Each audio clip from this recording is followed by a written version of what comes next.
let's get on with this. Do you want water? I already got water. I'm good. Oh, jeez. All right. Yeah. That quick. I guess Yeah, it doesn't you're take far doesn't away take long. From, I guess. Well, it's not that far from the kitchen either. It's just some stairs. Wow, there's like. Oh, buddy, stairs are hard work. Well, I'm used to them by now. Anyway, hello everyone. Welcome to Crabby D&D. I am here with my players, Ellie. Hello. Kirv. Hello. Romulus. Hello. And Vinny. Hello. We will have a Mortar joining us later on, but unfortunately Dan has work, but will be popping in halfway through. So, let us get back to where we were, I guess. Hello everyone. Last session was a doozy, wasn't it? So a quick reminder would be nice. Last time, our party of adventurers, they were in the midst of combat, fighting against a giant worm hydra before it began to perform a strange move. As the party prepared for an impact of arcane energy, several forms materialized, all of whom Vinny recognized. With the fight turning to overcoming them instead of directly fighting the worm, Vinny was reminded what exactly he had done during those past 9 months, the details of what he had lost, and just what he'd achieved by being here now. With that all said, we now turn to Vinny's go, and let us see what side he chooses. So, in this moment, Vinny, you stand at the edge of the cavern, having felled the sage in this moment. The memories returning to you of what you'd done, who you'd been, the actions you'd taken, the people you'd sympathized with, the enemy, maybe, that you'd fraternized with. What would you like to do on your turn?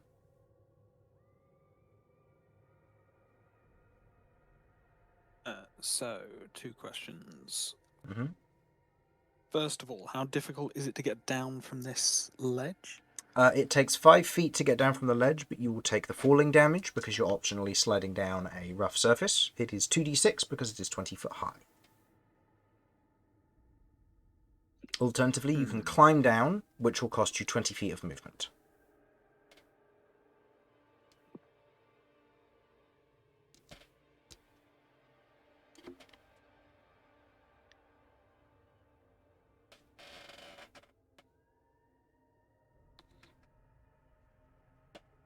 Okay. And is... did Mortar blink out last turn? No, Or is he still here? No. he's still here.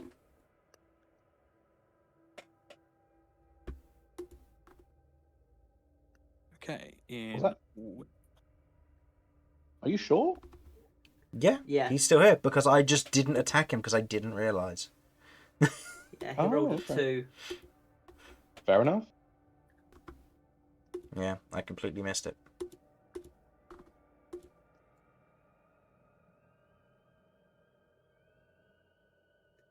Okay. In which case I'm going to... 5...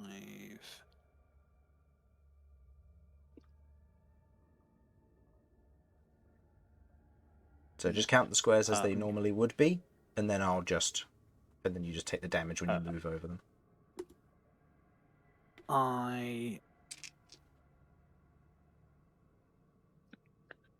don't get much value out of the extra speed, so I'm going to... I'm going to spend the time moving down normally. Okay. So that's, what, 30? Yep, and just as a note, Cinder and Trailer decks are 20 feet in the air, so you can go under them if you need to. Okay, cool. Then going to dash. over here. Okay. And I am going to cast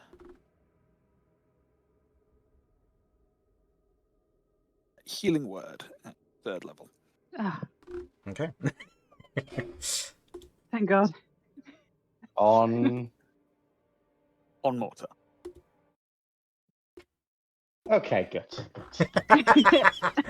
I was holding my breath the whole time. As For those Vin- that may or may not remember, last time Vinny had a realization. Yep. So, as Vinny kind of looks back at the situation, seeing what's going on, sees that Mortar is worse for wear, you climb down as carefully as you can just to not put yourself in any particular harm's way, but also knowing that you can't reach the worm Hydra from this distance. Moving up, you step forward and you reach Mortar in this moment before providing him with a little bit of healing. Which I need to do because I need to open his character sheet. 3d4. Well.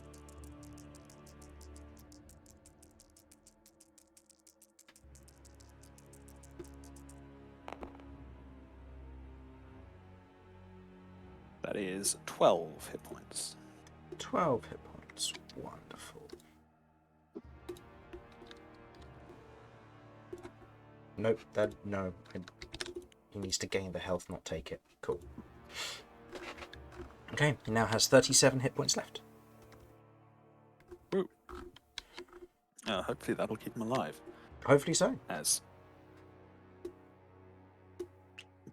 Vinny gets hit, Mortar will see that like his face is wet from tears, but is as much as it reasonably can be is like calm and composed. Mm-hmm. As he calls over to him. We need to end this quickly before anyone else gets hurt. He nods. I couldn't agree more.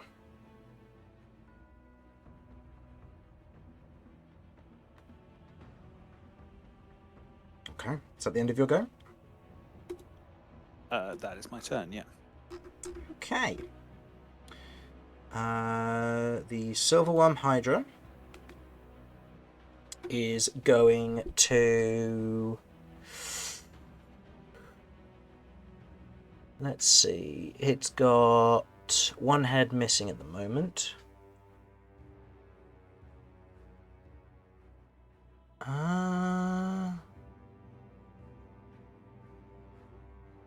Okay. No, it's not going to spend anything. There's not anything it can really do at the moment. Okay. Mortar's go. 5, 10, 15, 20, 25, 30. He needs to do this in order to hit with Iron Thunder as he asked. He is going to be using Iron Thunder. He's not technically within 5 feet, so he doesn't need to worry about that. Plus, he doesn't need to with Iron Thunder because it's cone.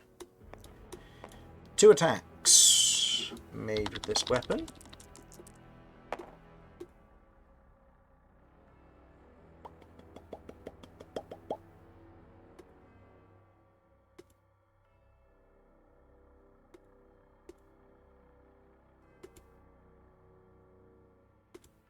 Nice to know where he was noting stuff down, but oh well.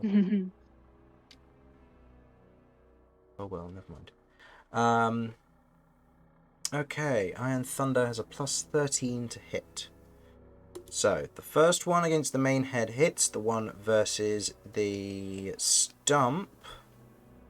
That is a 22. The stump gets half cover, so that does not hit. Okay. Okay.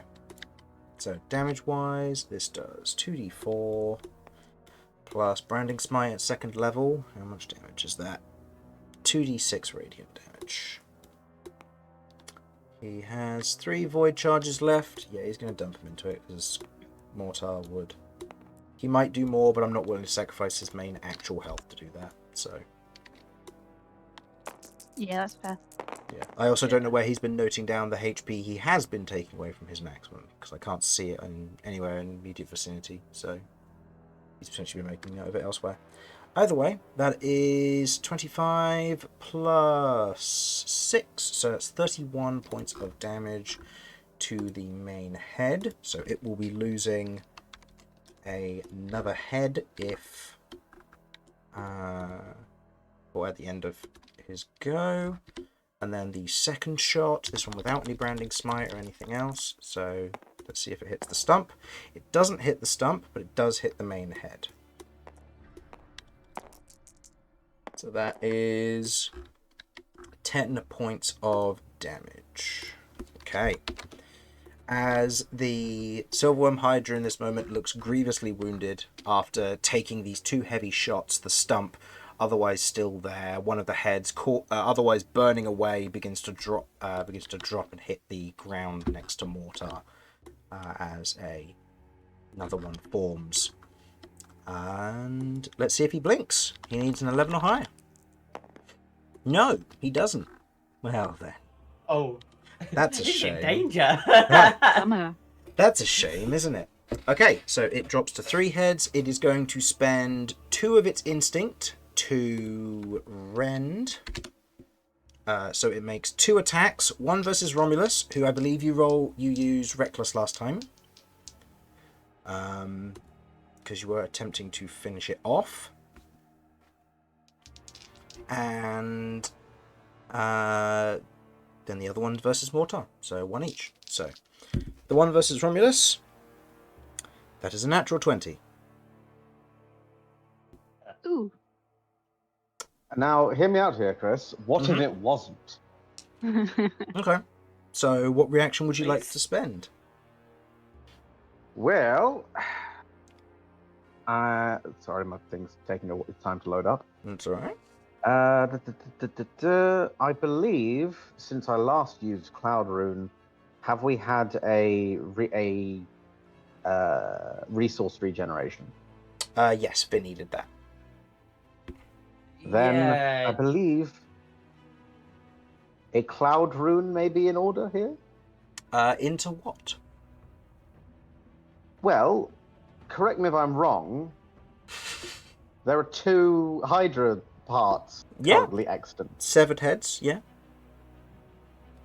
Could I pump it into the?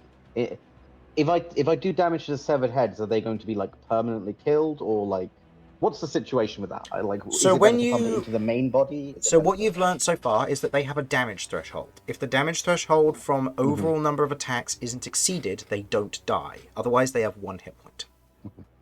You also know that they retain all of the immunities that the main head has, which means that the additional psychic damage that this attack would be getting the natural 20 from will not actually matter. So there is a chance that it won't do anything at all. It will just redirect the damage. But then again, I am rolling quite a lot for a crit, so there is a chance.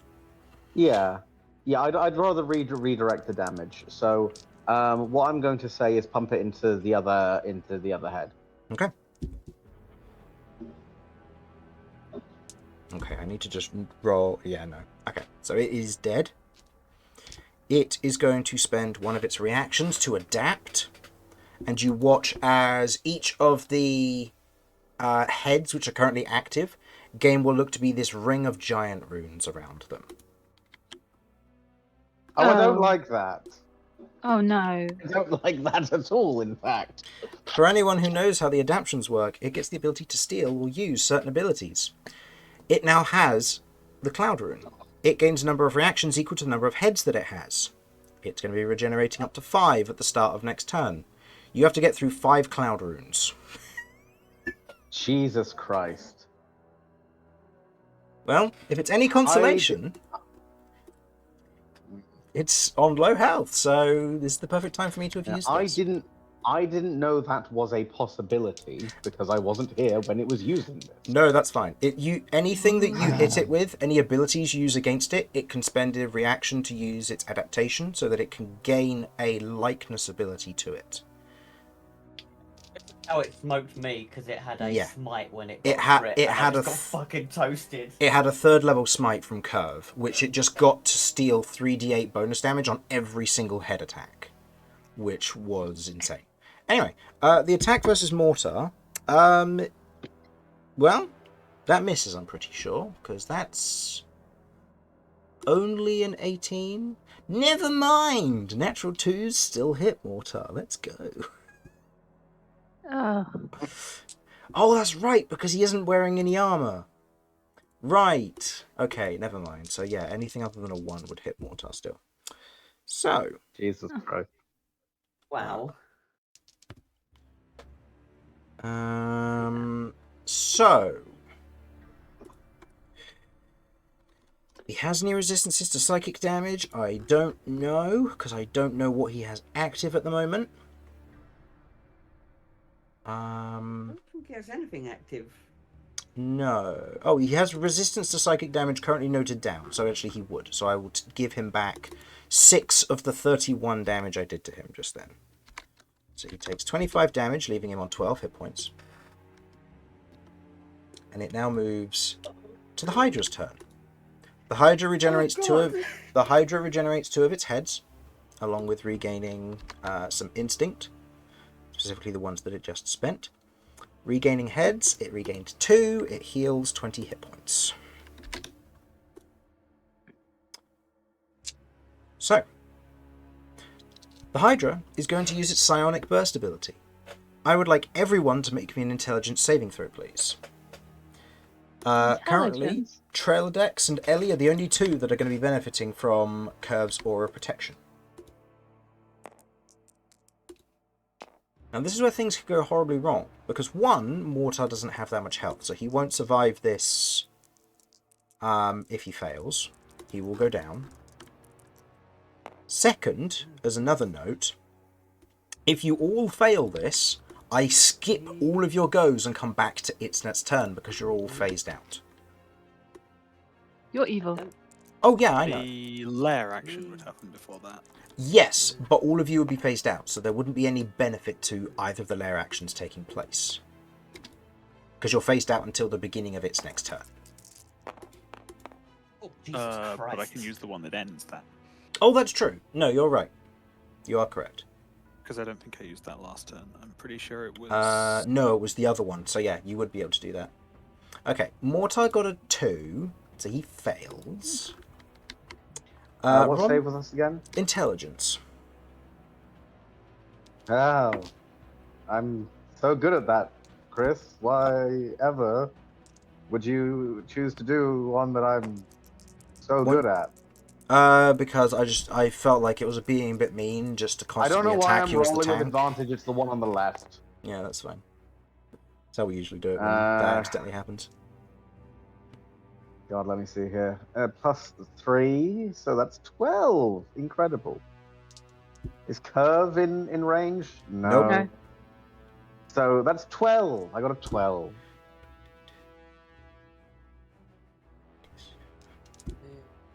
Oh,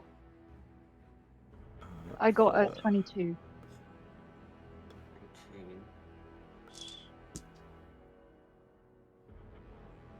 Oh, my team was surprisingly golden.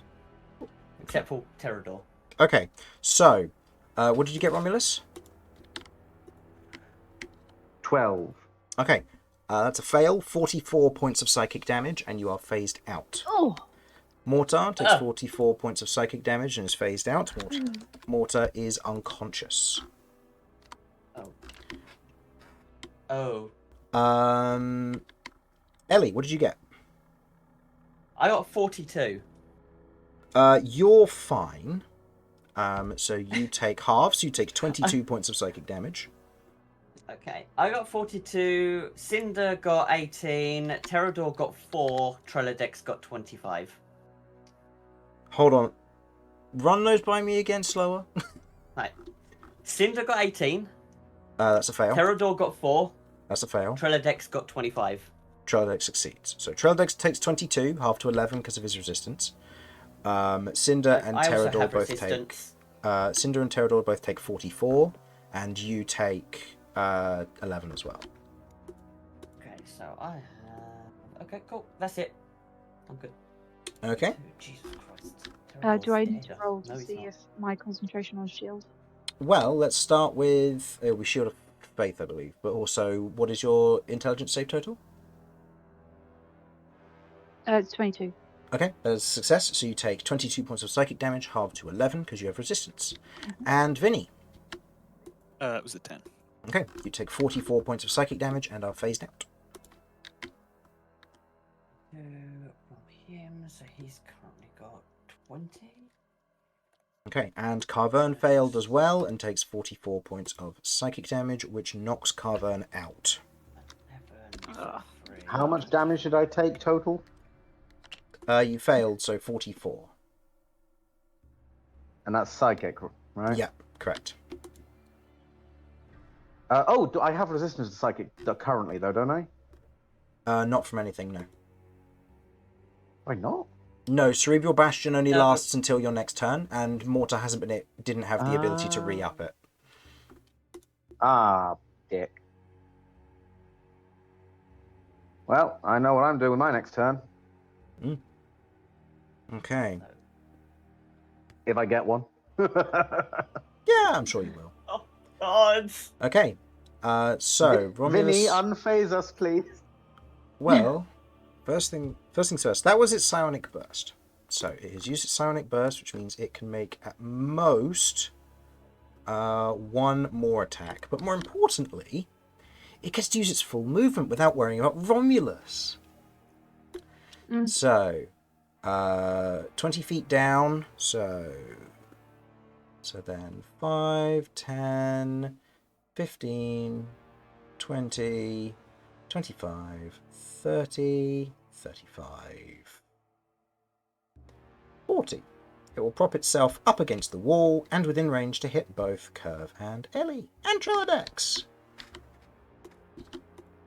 No. It is then going to make, and yes, please make me a concentration check versus for Shield of Faith. Just don't roll a 1. That's a 1. All right, Shield of Faith is gone. Neat. Sorry, Ellie. I saw it come over. I shat my pants and I Oh, I'm focus. behind you. I can smell it. It It's is horrible. It is going to now. Okay, Kirv and Ellie. Which one of you looks weaker right now? I've got 24 hit points. Kirv, 35. 35. Oh, looks like I'm attacking Ellie. Okay. And Terador's phased out, so he can't take it for you. Oh, bomber. Cowabomber. 24 to hit. Oh, you know what? This is gonna hurt anyway, so I am going to spend some hit points to cast shield. So a cracked shield forms around me. Okay. I'm using my life. As this happens, it is going to use its advanced adaptation in this moment. As it bites against the shield with the main head, you watch as adding to the rune, the cloud rune that wraps around its neck, you see there is a layer of almost an arcane form that is beginning to emanate from it. It seems that now its AC has increased by 5. Now it has an AC of 27.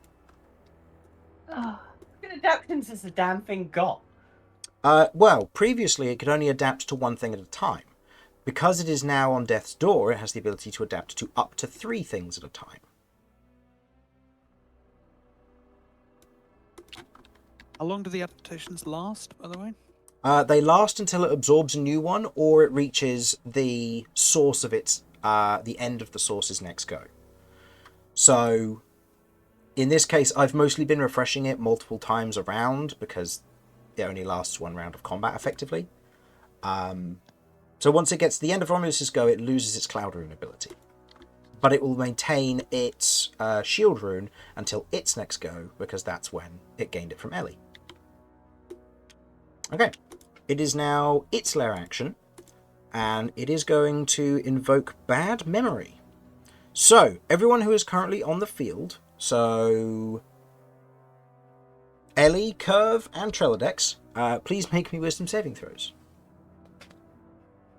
Yeah. Wisdom save. Mm-hmm. Holy. Oh, God. Okay, that's plus a 6, plus 5. Oh, yeah, it's like 20. 31? No. Plus 11. 20. 26. Okay, that's a success, so you're fine. Kirv? 22. That's a success, you're fine. And Trilodex? Probably also. 6, so that'd be Actually, something to note. 17 No plus- +6 because of Kirv is more than 10 feet away because Trilodex is 20 feet in the air. Oh, right, yeah. Well, that's Okay. fine. That's, he has a +4, so that's So actually, 15. Trilodex would have failed on that previous save, I believe. But we'll just consider it as this one. No, That's he okay. rolled a nat 20. Oh, okay. That's fine then. So then, what did he get for this one? He's got +4 to his wisdom, so he would have 15. That is a fail. So, Trilodex has a choice. Trilodex can either have disadvantage on everything they do until the end of their next turn, or take 25 points of psychic damage now. Yeah, so he'll just have disadvantage on shit. Okay. God. Vinny, it is your lair action. Okay, I assume people would like to play the game. Please. Not that there's very much point at the moment, but actually, how are you two doing for health? Because I could heal you instead. I'm on 22. Trilodex is on 22. You used the restoration 25. one last time, didn't you? I thought I used manifest. Did you? Yeah, we got. Oh like, yeah, it no, was- that's I right. got- Because that's got how. Trilodex's Yeah, heart. yeah. That's right. Because that's how Romulus got totality stone. Yeah. All I will say is, I would like to not be whatever the fuck it did to me that means I can't kill it next turn. Phased out. I would like that to be undone. You can't kill But it at the anyway same- because it has 5 cloud runes. Yeah. I Te- can that's try. just redirecting. It technically No, has. because it's gonna hit us. It technically has 4 now because it used one of its reactions to use its hyper adaptation on shield. Excellent. Does the healing can- also give the replenishment of a? Or of a resource. Yeah. Yeah. Okay. Because I could see about fearing it. My only concern is I would like to be able to function on the basis that I have 28 hit points left. And for me, that's low. Keep in mind, while you're phased out, nothing can hit you. Yeah, but it's going to be its turn when I unphase out. This is true. Yeah, I don't think there's really much of a choice then. I will use Restful. Okay. So Negative everyone effects. who's phased out can come back. Okay. Anyone who's not phased out, if you have negative effects, you can end them or repeat the save, depending on how they work. So the effect that's on Trilodex at the moment will be gone, right? Yes, correct. Sweet. Not that he's going to attack, because I'm actively not attacking this thing. And Romulus is back in the building. Yep. Everyone's phased back in, including the unconscious body of Mortar and Carvern. And with a giant serpent head thing next to them. Which... Yeah. Everyone, it's okay. I've got this. Just watch you go to swing, but like, no. As Romulus kills the party. So, Kirv, it is your go. I will note, and I'm going to say this ahead of time. Once it gets to the Worm Hydra's next turn, the Worm Hydra is going to be using its ability to control all of its fallen heads, which means that it will be attacking either Carvern or Mortar, and they all get 2 failed death saving throws if it hits. I'm going to say that ahead of time, because it might influence your decision on what you do next. So, could I get Refresher on Cloud Rune? Yeah. If it gets hit with an attack, it can redirect it to another target that isn't the attacker. Yeah. Fuck. And And this I don't have the counts points to as- fear it or do any control thing. Even if that would go through. I mean, I could try and command it. Imagine it's got a crazy high save. Yeah.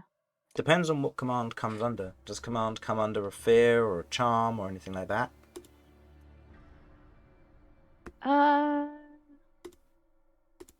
Because fear, you'd be able to get through immunity, but if it's a charm and it's immune to the charmed condition, Yeah. then it will be completely immune to that. This creature has multiple heads, so you don't know to what Yeah. extent you might be required to do that. Yeah. I physically do not have the spell points to do fear right now. Mm-hmm. I mean, I'm tempted to just say I'll cast Expeditious Retreat on myself and try and get over to the people who are down, and hopefully I can intercept if a hit goes on to them.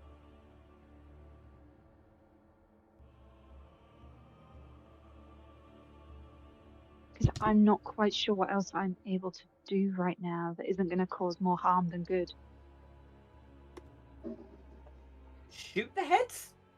I think they don't have the same abilities as the main body, right? From what we've seen when they've previously Like- attacked. This head over here. Yeah. I'm Yeah. going off of memory. They don't pretty have. sure that, They don't like, have the adaptations. They won't have like the cloud rune. No. Okay. The main thing So to you note can is hit the they do heads still have a and won't be damage consequence. threshold, which means that unless you're doing a set amount of damage with the Eldritch Blast, you might just not kill it. Yeah. Okay. Well, Kirv's got 2 attacks. So if you can get over there, or if you can do something, try and kill the head. Expeditious Retreat's an action, Yeah. I believe.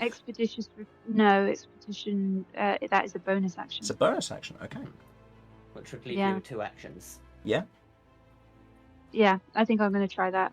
I hope you're going to be alright over here, Ellie. I'm really sorry. Oh, don't worry, I'm fucking off too. Okay, fair enough. Yeah, I mean, I might get a opportunity attack from while I run away. This is true. But hopefully I can tank it. Alright, let's go. Let's cast Expeditious Retreat on myself. Okay. And that is... If you be on 1 Paladin point. And I'm going to attempt to dash away. 40, 45, okay. I'm going to make an attack against you. Understood. That's another reaction. That is another reaction. That is a 27 to hit. Well, that hits.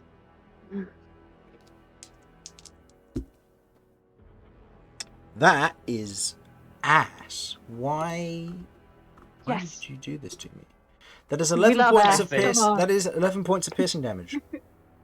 Fuck yeah! That is the lowest I could possibly have rolled. That okay. No, whatever. Did you say 11? Yeah. I'm still up, baby. Okay. Okay. Let's yeah, let's attack this head. Okay, go for it.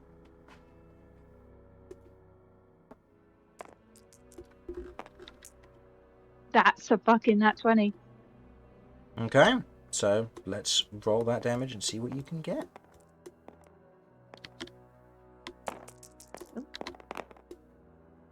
And is it 1s and 2s? I have come to a rather unfortunate realization. Yes. Is this attack going to be clouds runed into me by any chance? No, because it's Or the attacking. head, so hopefully It's it doesn't attacking have- one of the fallen heads as opposed to the actual. Okay, that's dealable. Yeah, we're not we're not fighting the. No, main you're all body, good. 'cause You're not attacking the main We're body all this really time, low on so- health. No. It would have been So I nice to have rerolled sent the that at twos? Romulus, but yeah. Yes, re-rolling 2s. Woo. Okay, so that is Slightly now... better still. So 13 plus...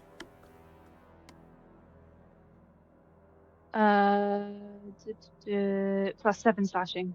Okay, it is dead. That meets its damage threshold. Fuck yeah. Okay.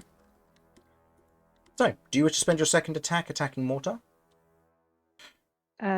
Yes, please. All right, go ahead and roll for it. I'm not no takesy backsies.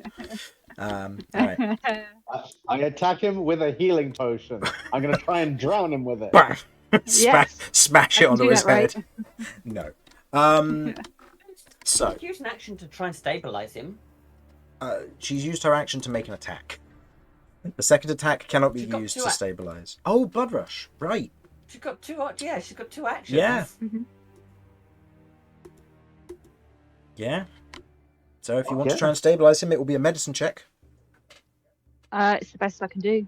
So, What's the I assume you're beasties? out of lay on hands. yes, sadly so. Stabilizing a creature. DC 10 medicine check. Oh, that's a 15 before checking. So 16, 17. Sorry. 17. 17. Mortar is stabilized, which is good because Blink is still in effect. Yeah, that would have been funny if it's like, oh no, I may have failed a death save. Whoop, disappears. But you can't do anything about it. Ah, that would have been funny.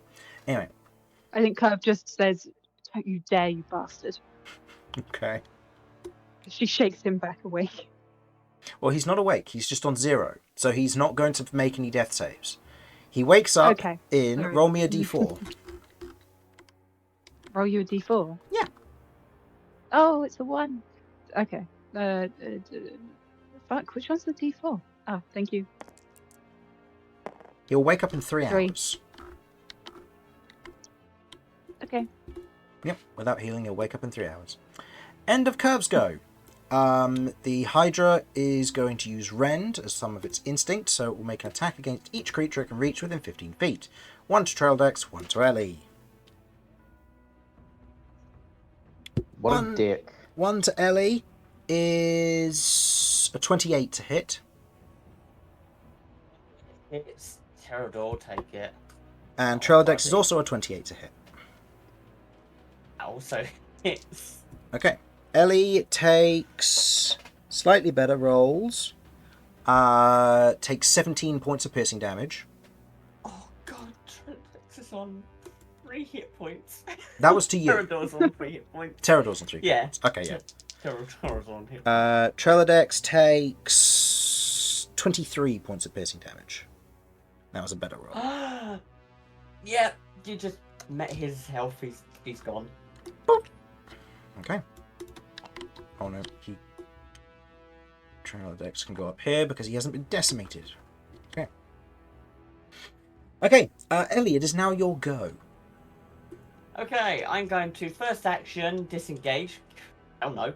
5, 10, 15, 20, 25, 30, 35, 40. I can get here. Yep. He's following. Or do I get to Mortar? No. No, Coven's the one that's currently having to roll for death saves if something happens. Okay, I am going to lean over and I am going to prismatic breath Carven with my last spell point with a heal rune. Okay.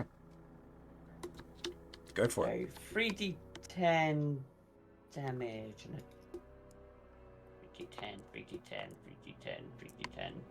Half of this will be healing. Half of it is healing, yep. 17 halved to 8. Okay. Right, Okay, so they're both stable now, right? yes. Just Mortar is unconscious. Mortar is unconscious still. Okay. Okay, if there's any way to get spell points, boy howdy, I will find out. Okay. End of your go. It is now Carvern's go. Carvern can't do much from this position, so Carvern will stand, and Carvern will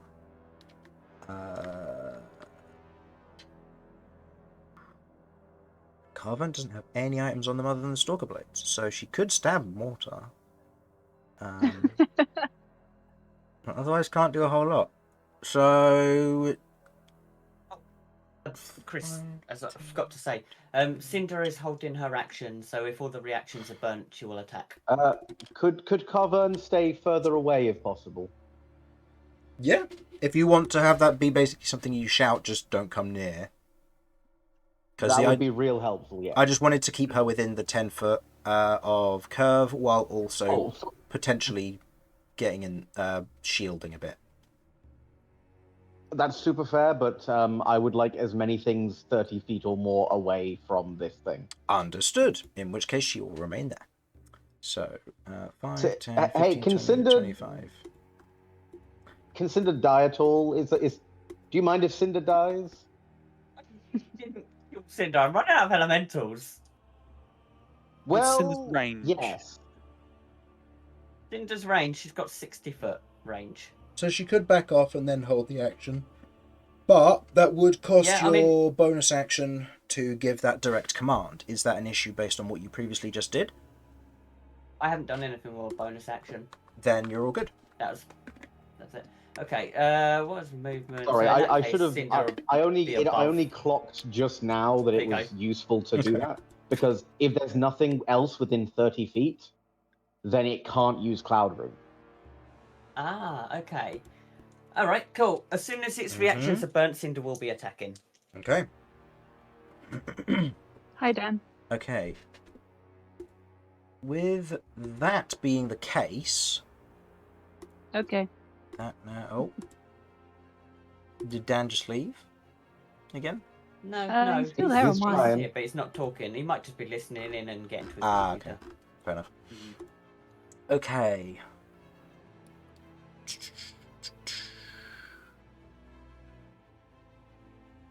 Or gone. Either way. Okay. Alright. There are now no creatures within 15 feet of it. For the first time this combat. I don't like that tone of voice, Okay. Chris.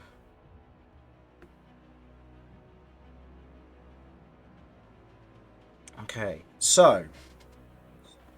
Sorry, I'm just rereading this instinct ability because I didn't think it would come up. But I put it in there because it's actually quite useful. Okay. It is going to spend a number of instinct equal to the number of heads that it has, which is 5, which is a lot, unfortunately. Okay.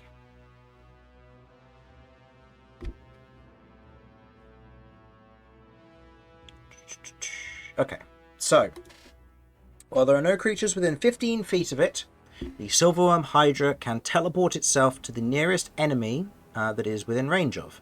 It may then make a number of attacks damn it. equal to the number of heads that it has against that single target.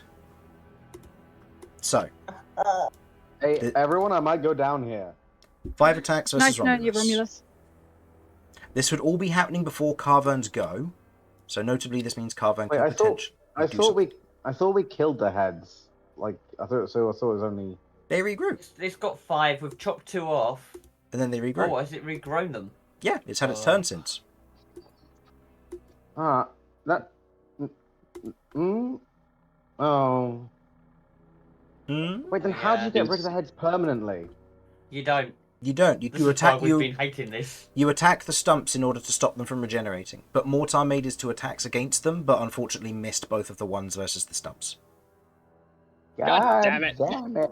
Yeah, sorry, Mortar. You Damn it! you missed by 2 each time on the attack versus the stumps. Unfortunately.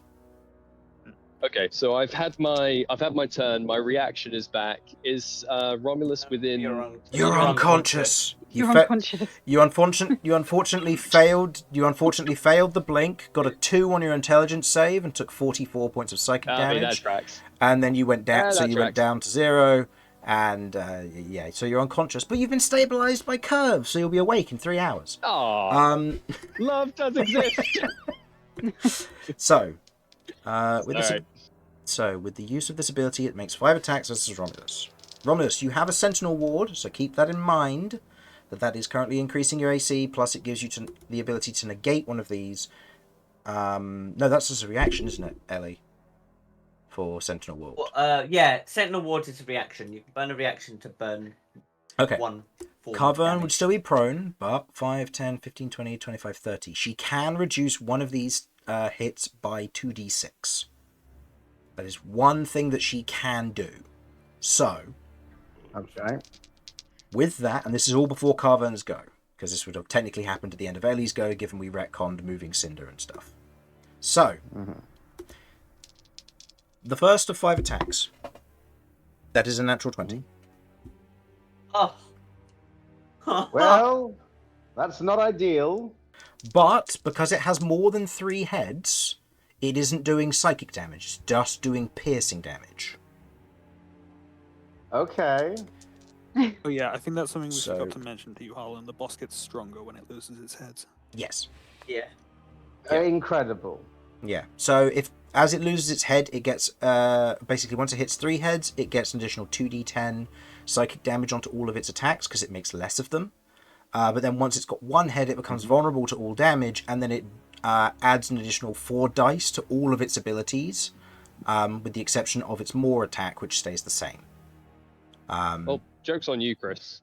When Mortar goes down, Romulus actually gets stronger because it feeds him and gives him power. When so actually, I think there's something Yes. you're missing out on. Mortar sure. dying gives me joy and strength. It does exactly, and that joy, I'm pretty sure, acts as like a So, like a big old buff. this is now an important question. Do you want Carvern to use her spirit shield on you to reduce the damage by 2d6? Remember, you get to make this favorably, so this will take it off of the post-halved damage. I think that this is a crit. Yep. We don't know necessarily that there could be other crits, but I either way might as well spend it on this one. I was going to say, there are 4 more attacks coming after this. Yeah, but this one's already a crit. So, like, what's it going to be? If it's another crit, it's going to be another crit either way. You know? True, but it's only if you So go I might down. as well spend it on this that's one the that I problem. know is a crit. Yeah, exactly. Hey Well, man, that's crit cool. happens. So what I'm going to say All the is time. spend it on this one because it's not going to change anything in terms of like.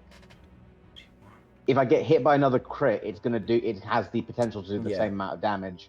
I'm not going to be able to know the damage ahead of time either way, Yeah. so I might as well just do it now. 31 points of piercing damage, halved to 15, reduced by 2d6, so reduced by 4, so that is 11 points of piercing damage. No, half to 15, then reduced by. Oh, wait. By Then 4. reduced No, by right, 4. yeah, So, sorry, in my head I was going like reduced by. It was by 6 rather than by AD6. by 2d6. So that's what I meant. Yeah. Oh, 2d6. Wow, I that rolled was a really 1. sad. I rolled a 1 and That a is 3. weird. So, Damn, 11 that's points sad. of damage. Okay. You're still up? Still up. Okay, good. That's our boy. Okay. It has 5 heads, so its improved critical is not active. So that is just a regular to hit with a total of 35. That will hit. Okay, you Can't wait take for the day Chris says, 15. like, single-digit numbers again. 15. Oh, we've got to wait till. No, here's the thing. Even if we get to Calligrapher, because of how that scales, it's technically going to still be high rolls anyway. Man, I missed it when he's like, oh, there's a 6 hit. 15 points of piercing damage, halved to 7. 7. Still up. Okay. Come on. Third attack, Come on. 26. Does that hit? Still hits. Okay. That is 22 points of piercing damage, halved to 11. Are you still up? And I am down. No! Okay. Dude, you took that storm like a champ. 2 more attacks. I'm going to roll these in front of the board. What is your AC? 22. 22. So, I need both of these Oh, dice shit. to be Romulus could die. 5 or lower. Hey, brother, I've been there. 2 failed death saves. Another 2 failed death saves. Okay, I'm dead. Romulus is out of the memory. Fuck. Romulus is Damn. removed from the initiative order. In this moment, as the rest of you watch, the Hydra in this moment kind of looks about it, and there is this almost shimmering of magic around it as it lunges towards Romulus in this moment. All of the heads careen towards him, and as he is bitten furiously, you watch as the almost astral magic arcane energy that makes up Romulus's substance is torn apart and begins to glisten and almost fall away like ash and dust. As Romulus is removed from the initiative order, it loses its ability to use its cloud runes. So, Cinder may now make her attacks. Does Romulus have any, like, last words or anything? Well, he's not Because the dead. guy just fucking died. The guy just fucking died. He's in the physical world now. Unconscious. Oh. Yeah, I'm with, just slowly with dying of Physical Oh. world. He's in the I was physical under the world. impression you were just Yeah. flat out Oh, dead. no. So, failing 3 death saving throws here does the following. It inflicts a point of exhaustion, and you are now back in the physical realm, and you're now fine as is. However, he has blood rush on him, which means you now have to end this combat in the next 10 turns. Or he is dead. We've got this, guys. Fucking ass. We've got this. You Jesus guys Christ. got this. Come on. Nah. I do All have 5 a little hits missed. query. Functionally, I'm out of this session, right? Session, no. Combat, yes. Because after this thing's defeated, the Alright. spell collapses and you leave anyway. I'm gonna go do some chores. That's alright. Okay. Stay Good luck, everyone. stay within audible range, I guess, or as close as you can, because we'll see how the party does. I can hear. I'll just mute myself and go about doing things. Yeah, that's alright. Highest hit was 18. No. That misses. No. With its current AC of 27, because of your shield spell, it's fine. What the fuck? Yeah, Ellie It's used still my shield shield on spell. one of its attacks. If she'd taken the hit, it How wouldn't have an hurt is AC this of thing? 27. Like, how hurt is this thing looking? It's taken 525 damage Holy so far. shit. In terms Guys, of we're on the cusp. You can do it. in terms of where it's at, you had it in single digits previously before it healed back up. You can do it. So, it is now Carvern's go. Carvern is not going to be told by Romulus to not get within 30 feet. So Carvern is going to get up. Go 5, 10, 15, 20. Could dash to get within range, but there's not really anything else she could do if she does that. You know what? This is the perfect time to do it. She's going to throw 2 lots of Stalker Blades. Because they have a 20-foot range, and she might hit. Yeah, they do. She needs to Yeah, roll they a do. 19 or higher on this to hit. That is a natural 1, Oh, and that is a natural 2. yeah, As, no. as she throws the 2 Stalker Blades, they just tink tink fall off of either side, and the Hydra, and she was like, worth a shot.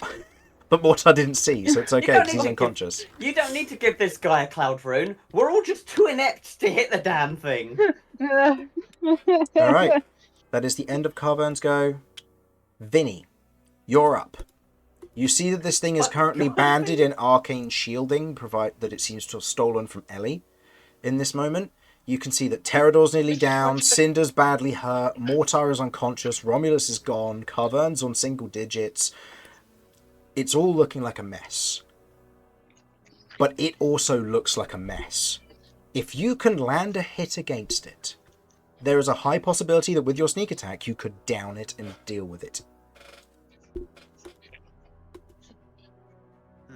Doesn't seem to be much of an alternative. Grip, I'm gonna go for it. 10, 15, Go on, Vinny. 25, This 30, would be bonus action dash. poetry. Mm-hmm.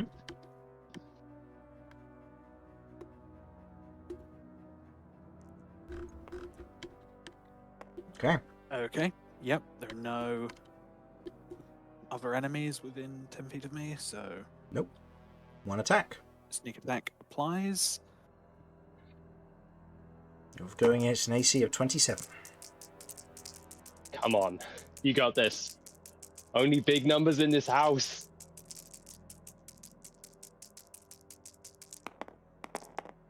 Oh, That should be a hit. That is a 30. That is a 30. Yeah. Do you Damage do you is have an any advantage. inspiration dice to add to your I have 2. I am going to use one to, defensive flourish, I imagine? I guess, slashing flourish. Oh, because you can hit, because you could double up the damage. That's right. Done it before. Really need to be killing. I forgot what the first roll on that one was. That's annoying. I think it was either a 2 or a 4. So we'll take the higher. We'll say it was 4 because I... No, the top one here. Because he got to re-roll it. I think it was either a 2 or a 4. Either way, that is 27 plus 4, which is 31, plus what? Come on, bro. Plus 7. Plus 7. 38 points of damage. Come on, bro. Vinny. Vinny completely throws all caution to the wind, dashes in, hurdles over Carver and using the distraction from her stalker blades to get in close, and then the final step jumps up, closes his eyes at the moment of impact, slashes wildly across as many necks as he can get with Okay. Songwriter. As Songwriter is drawn across, it connects with the arcane writing across its neck, which it had stolen. And you watch as that writing begins to go black. And at first you think that it's stolen whatever Songwriter can do, potentially your sneak attack, or adapted to it, before you watch as the lettering fades and disappears, and Songwriter leaves kind of a thin black line across its neck. As you watch as the central head begins to otherwise gush this black inky blood, as you have successfully defeated the Silverworm Hydra. With 38 damage, you overkilled it by 7 damage. Your roll without your modifier was enough. That's our boy. As it collapses to the ground in this moment, you otherwise land from the jump, feeling exhausted. You watch as its body kind of collapses in on itself, the other heads kind of losing their strength and fatigue as they almost begin to let out these light screeches, and all of you begin to feel this impact on your mind, a refreshing side to it, a renewal of whatever you once knew. What you know is there is difficult to find. Vinny, you have successfully downed the Hydra. And in this moment, you hear a voice. So this is how it happened then. And as you follow where that gaze is, you see the leader of the Sons of Silver, the female Ishlan who initially met with your group, as she stands atop the central pillar looking down. But she does not seem to be in an aggressive stance in this moment.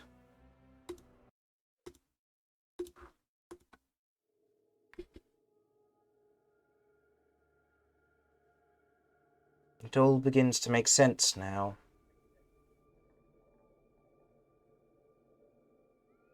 I guess this bodes well for us. Good. I'm happy for you.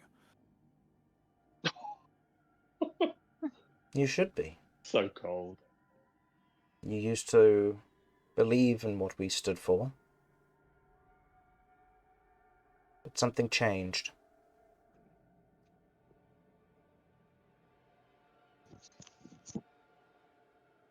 Nothing changed on my end. I always stood for trying to help people.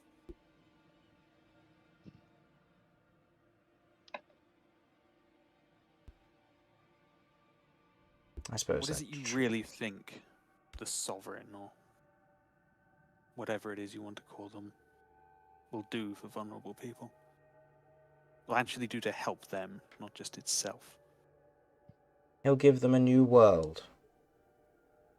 That was always the goal. Malingo is flawed in many ways.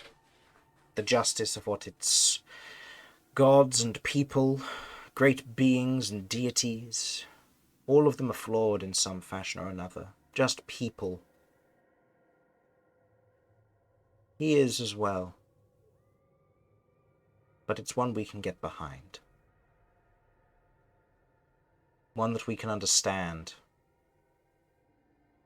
One that is more human and less prone to believing its deification. One that has pulled itself from the muck and climbed to the heights of where it is now.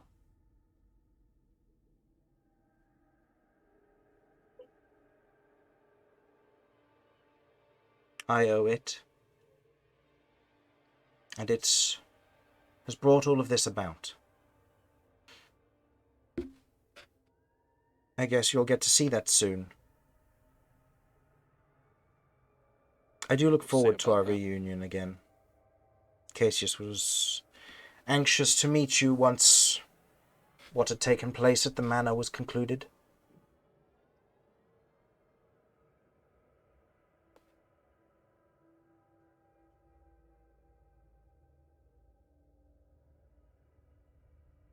Oh. Yes, we ran into each other briefly. So I heard. You weren't looking too kindly towards him at that time.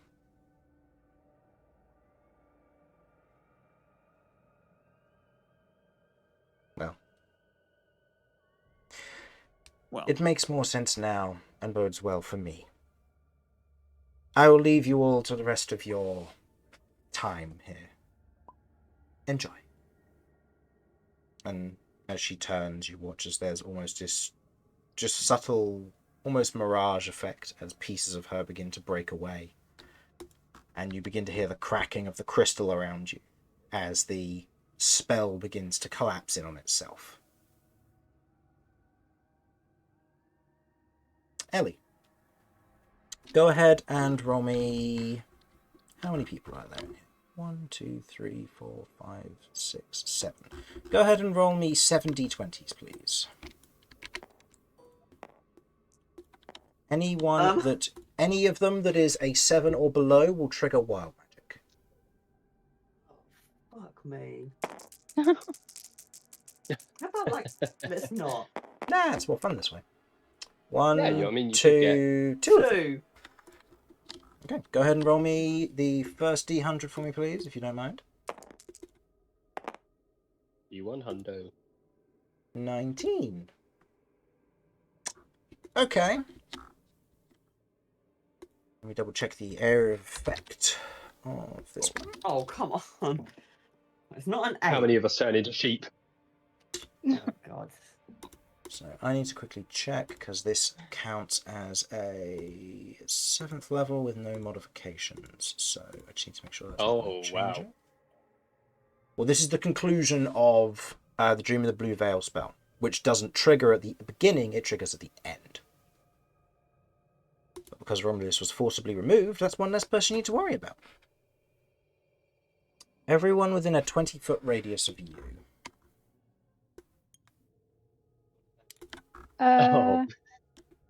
Okay. Kirv, Ellie, Cinder, Terador, and Carvern all need to make dexterity saving throws. Mortar, you automatically fail. Automatically fails. Yeah.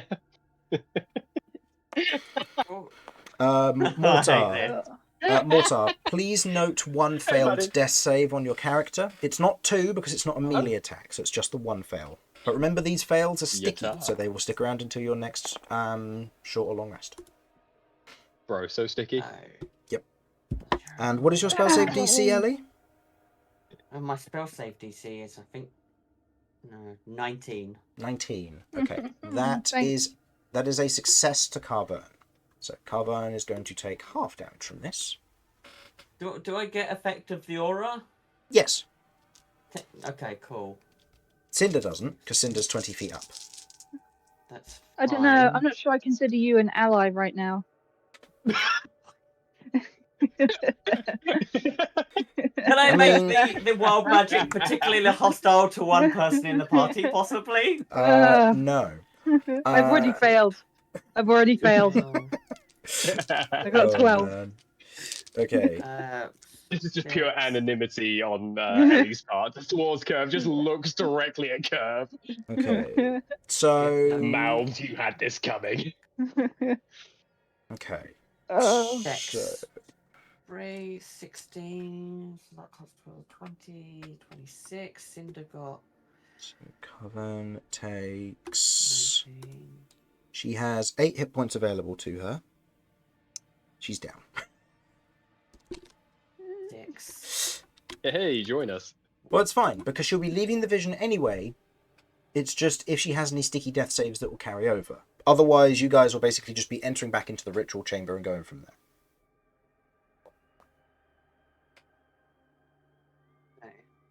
Okay. So, Ellie, what did you get? 18. Me and Cinder both succeeded. Terrador failed. Okay. So, we'll go with the first amount of damage. So, those who failed word. take 8 points of bludgeoning damage. Mortar, you don't have to Failed worry death about this save. because you've already got the one failed death save from this overall. So Oh, that was the one. Terrador's. yeah, it does 2 different damage types. I So I'm doing presume- it bit by bit. And I'm already out, so I Yeah. don't have to worry about any of this, right? Nope, and Vinny's too far Me away too. to have to worry about it as well. Okay, so Mhm. 8 points of damage to those who failed, 4 to those who succeeded. Mhm. Cold damage, Mm. we're looking at 13 points of cold damage, halved to 6 for those who succeeded. So this is the second failed death save. No, this is all just one. Okay. It's 2 different damage types. Oh, it's all just one. Oh, I see. Just I for see. clarification, Ice Storm was cast centered on Ellie. And the reason this I caught still Cinder have- is because it's a 40-foot high cylinder, so it actually hits Cinder. Nice. Do I have cold resistance right now? You have fire and psychic, and you don't have poison. I believe you should have cold from your infernal Yeah, I- heritage. For being a friend. Infernal Heritage, I think, is that not the psychic? I know I have cold resistance, but I can't remember if it's attached to something I don't have right now. I believe poison resistance is that. On your Infernal Constitution. yeah, that's the Resistance to one. cold and fire damage. That's the one. Sorry, so that would be how much damage? 6 instead of the 13. Okay, thank you. Okay. Additionally, Kirv. I mean, it doesn't matter. So I'll just say your expeditious retreat drops. It doesn't matter because at the end of the day, you would have had disadvantage on the save because of Ice Storm. Oh well, never mind. Okay. Is anyone down from that? Cinder Yes. Terrador went. Cinder and Terrador went. Okay, good to know. No, Cinder's alright. Terrador's not. Oh, Cinder's all right and Terrador's not. Got it. Yeah, Cinder's on 18. I'm on 18. Terrador's Okay. gone. Okay. With that, go ahead and roll me the second wild magic. I don't want to. What do you mean, don't want to? Nothing bad will happen. Okay, 16. a 16? Okay. Tactical nuke. I get a full rest. No. Oh, everyone Okay, else dies. So for the next You get a for the full next rest. minute, there is a 50% chance that you'll either get 5 hit points or 10 temporary hit points. Wait, only Ellie? Only Ellie, yeah. Shit.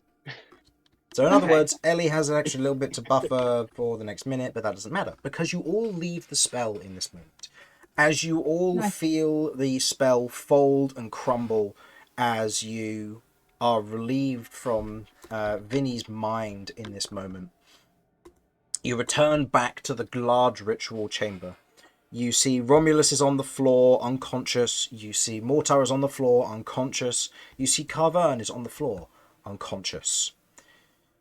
As all that's left is the three of you. You see that your elementals are otherwise out of commission, all of them, at this moment, Ellie, as it seems that whatever magic where you have pulled them through has strained their crystals in existence in this moment, that all of them are on recharge for the day. But Please wake me up you and weren't let me planning stop to use blood them rush soon. well, we'll get to that in just a moment. So, as it stands, In 10 Your- rounds' time. so at this moment, you have currently two party members who they aren't going to actually die. They stabilize because they leave in this moment. You just have to worry about Romulus's blood rush. So, does Okay. anyone have any healing to help him? Keep in mind, any items you I'm- pulled through are gone. Any actual stuff that has happened or anything that you still had on your person is now restored to you. So I'm going to run over to Romulus and I am going to cantrip Prismatic Breath and I'm going to use a health point to heal room. life rune. Okay. Heal rune, that's it. Okay. As you move over, you provide this enough healing to stop to allow Romulus to wake up and 12. stop the blood rush in this moment. Sorry. I do 12 so points of immediately, healing. and I'm hit by a wave of exhaustion. Yes. So, ending the blood rush on the three people who have it affecting them. Each of you gain 2. Romulus, because you were killed in Vinny's memory, you gain a 3rd point of exhaustion. Oy. That's a big oof. It is. But as you Okay. all kind of wake up from this, you look around and you see arcane elementals, kind of the pieces of them just kind of floating there, suspended. You see Azera standing there along with several of the Arc Knights who have just been helping contain the arcane anomaly of how this combat has been going. And by the looks of it, you had another maybe 6 rounds of combat before your actual bodies would start being hit. So you had time, nothing to sweat about too much. As the ritual has ended, the arcane elementals begin to fade, and Azera turns around to see all of you and goes, well, I suppose it could have been worse. You got what you wanted? I'm very distracted. I'm going to inspect Romulus.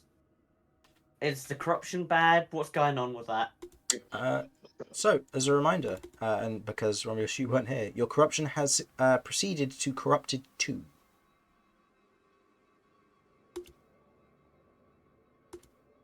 I blame Mortar for this. We all do, buddy. Yeah, he did shoot me, so I attacked everyone. I mean, to be fair, you had it coming. So, All right. So I am. Oh boy, I'm more corrupted. How do we fix that again? I'm working on it. How bad does it look? What's going on? So, Like, is it noticeable physically on the surface now? no.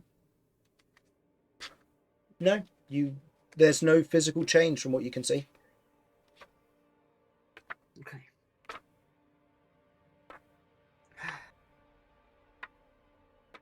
Can I pinpoint what it's done to me? You can once I find where I put it. Oh, here it is. Okay. Not currently. Corruption level 2 doesn't do anything until you go to bed.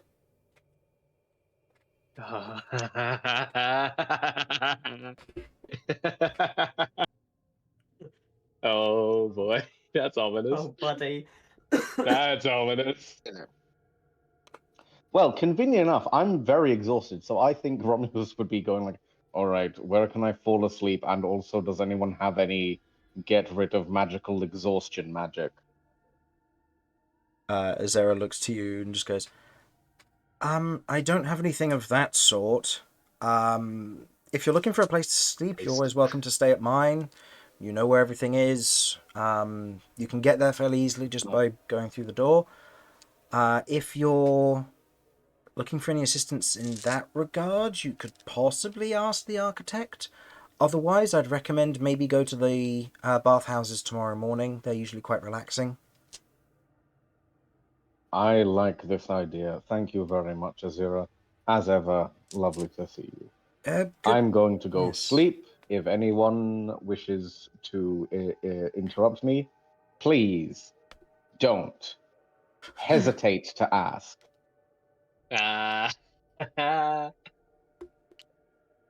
Good day. And Romulus is going to slump off so EP. He's so sleepy. He's so tired. You imagine that by the time you next find him, he will be in a nightcap, like with like Aw. a full like sleeping gown situation. It's gonna be cozy as fuck. They're made of horrific things, though, so. Congrats. I mean, Skins of all sorts of things. We got nothing else out of this fight, but somehow I did turn the brain hydra into a little nightcap. See, it's got one of its eyeballs in the end, like a little fuzzy ball. Just remember The eye cap is the head cap is literally just the eyeball that's been cut in half placed over your head. I was going to say, just as a reminder, you still have the rat sleeping cap. Slow. Yeah, you know what? I should wear this specific because it also wards off any intruders. Rat cap revengeance. Yep. So, Okay. as Romulus goes to find a sleep, are the rest of you going to do the same? You feel exhausted. Your physical constitution is fine. So now it would be restored to however it was. So delete your overall temp, or I'll do it if you don't know how. You should be able to just click the little arrow and then either hide sheet or delete, and that'll be fine. Except for you, Ellie, don't do that for yours, because yours, we need to copy the spells over. I've done it already. Have the spells been copied over? Yeah, I already did the spell copy. Okay, then we're fine. Yeah. Okay. No, that's the only reason why I already did it, because I was like, oh, Chris is just going to delete this and not realise. I was like, I'll do it. So I did it the other day. Yeah, that's fair. And for Romulus, delete your core temp, because then we're just going to go back to your regular core. I'd say Kirv looks around and she goes, so just to establish, we're all alive and we did it? Mortar and Carvern are still unconscious, just face down. Oh, are they? Yeah, they haven't woken up from the spell. They're still unconscious. They'll wake up in a number of hours. We're just face down on the floor, just. Kirv just points between them, and they're alive too. Yeah. You kneel down and check on Give him a Carver. kick. Okay. You kneel down and check on them. They seem to be just asleep or unconscious at this time. There's no physical injuries to them. You can see that they are exhausted by just the general nature of what has taken place, but they aren't, like, in any real danger at this point.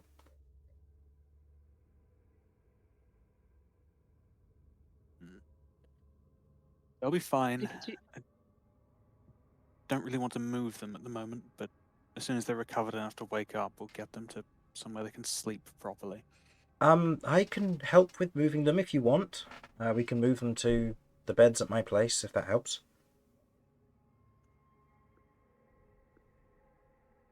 Probably best. Mortar Kirv might activate would a like ritual. to go.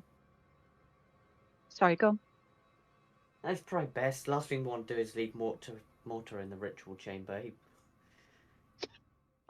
Who only never- knows what he might try and activate. I'm more worried You about are what so might... brave when I'm unconscious. I mean, you never know what might just happen from him being in this chamber on his own, so... Bro. Yeah, we should probably move him. Move them. I mean, if we left him here, who knows? He might grow back an arm and a leg. As Zara I gives think we're being a bit... gives you all being a bit a optimistic. playful smile before kind of casting telekinesis and lifting the two of them. Azira, how tapped out are you at the moment? I've just used my... Well, I can do some magic. I've just used probably my strongest magic that I have to get you guys here. Gesturing to the 7th level telekinesis he just cast to move to it. Yeah. That's fair. Telekinesis Me and is Carlin 7th are just level? pinwheeling in the air. Oh no, telekinesis is 5th level. Never mind. In which case then, no, he can still cast his 7th level spell. Cool. I'd like some information on something, if you could. Oh, if you're looking for divining, I can do that when I'm back at my chamber. Yeah. Yeah, that's absolutely fine. Thank you. Yeah, that works for me. And yes, I guess the rest of you are coming with, I assume? Looking to Kirv and Vinny. Azera looking I think at... Azera rolled a natural 1 to insight Vinny to see how Vinny was doing, because you're the only one who he hasn't checked up on yet. Really. So, Yeah, a rest would be nice. he nods. Come along then. Sorry, I think Rain was trying to say something. Yes, sorry. thank you. No, you're welcome. Curve probably seeing like Mortar being like lifted, and Curve just sort of squinting. She doesn't really trust the magic, and she's worried it's going to drop him. And what was she going to do anyway before the spell was cast? She goes over and she says, "Actually, I'll handle this one." And she goes to carry Mortar princess style. Oh, Okay, yeah! you go to carry Mortar, and Azera just kind of turns around to you, and he just kind of... You watch as Mortar kind of stands upright, and you watch as his hand is just kind of forcefully waved back and forth before his mouth begins to slowly move, and Azera just kind of goes, "No, it's fine. I can be carried." And That is so fucked up. before That is That really is fucked so up. fucked up. That's so fucked up. before I can kill this just man. like before just almost holding you and just kind of spinning you in the air before going, "All right, fine," and puts Mortar back down. In your Azira's hand. a real shipper. Azira's a piece of shit. Oh, Yeah, I didn't... look, you and Azira had a very like I'm weird, going to steal. spiteful I'm relationship steal to his one things. another. To be I'm fair. going to steal his things. He had the In opportunity fairness, you to should be prank grateful you. he didn't steal yours. That is true, though. Oh, please take Black Scorpion. Please do that for me. No, you can steal everything else Do me a though. favor. It's so heavy. No, you just hear 2 popping sounds as he steals your prosthetics, knowing full well you can't get anywhere without them. Baby, yes! Just as Ellie turns around, like, he's still got an arm and a leg. You know, there's I just tax look at- is always a thing. I just look at Ellie and go, "Ellie, turn me into a sheep. I'm gonna kill this man." So, no. He otherwise he lowers you down, lowers Mortar down into your arms and goes, "Suit yourself." And as he kind of releases the telekinesis, Mortar suddenly becomes heavy because telekinesis was carrying most of the weight, and now you are as Curve. Roll me an athletics check, please.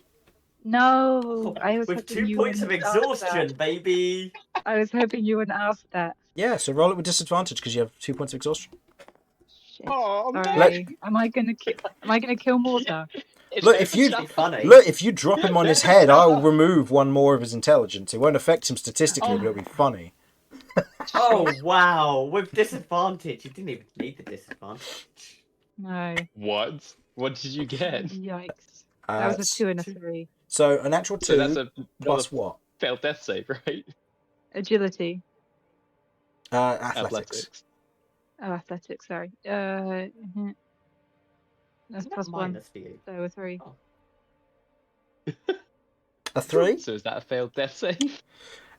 In this moment, as you go to carry Mortar, the sudden Fuck. weight is too much. And in that moment, he slips, and there's a thunk as his head hits the ground. You fail another death save.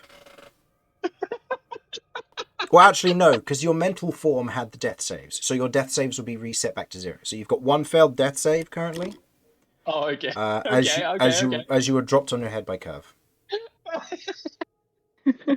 I am so sorry. Do you wish to attempt to pick him up and carry him again? Azera just kind of turns around and looks at you like, almost like do you want me to carry him? It's just like a lazy trickle of blood just coming down Mortar's Oh. forehead, but he looks so serene. Like he looks so peaceful. I underestimated how much that fight took out of me and how heavy his You say- prosthetics are. You say Sorry. looking down at Mortar. Azera puts Yeah. Azera puts a hand to his ear. Sorry, what was that? You want me to carry him for you? Oh, this guy. This fucking guy. Guy. This Would you like fucking a guy. hand? I would greatly appreciate that, Vinny. Thank you. Okay. Alright. Azira is 100% My one of my pleasure. favorite characters. I'm growing really fond of him. This is like So perfect comeuppance. So go ahead and roll me a Motherfuckers. athletics check, please, Vinny. You will not have advantage because Kirv is exhausted. And you won't have disadvantage because Kirv is exhausted. You'll just it'll be your own flat roll. Oh, please. No. Oh, There we go. Vinny just picks him up, spins him on his finger like a basketball. Well, Vinny, if I remember correctly, you have a good athletics because of your Yeah, that's a 29. yeah. Oh, thank God. He just gets his. You carry manages- both me and Kirv. It's Yeah. a good technique. He manages to get his legs under him and just kind of puts Mortar on his back. Okay. Make sure he's nice and Almost like a hunter carrying him, like he's a hunted deer. make sure he's nice and steady. Yep. Wipe some of the blood off his face Oh. as he's going, and then Thanks, man. lift to his knees. Azera looks to you, Ellie, and just goes, "You guys are great. We need to do this more often." And otherwise, carrying Carvern heads through the teleport with all of you. You otherwise meet Romulus, who is flat out just asleep on the sofa, just sprawled out, rat nightcap over his face, snoring up a storm. Yeah. As Azera puts Carvern down on one of the other sofas and goes and gets a blanket for Mortar to lie on the floor, because with the two of them taking up the sofas, it's now floor space.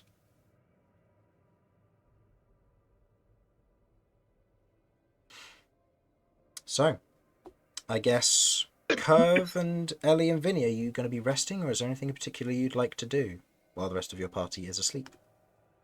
I'm going to go and so Vinny, you know, some of the rar kind of got loose in your brain. How you feeling?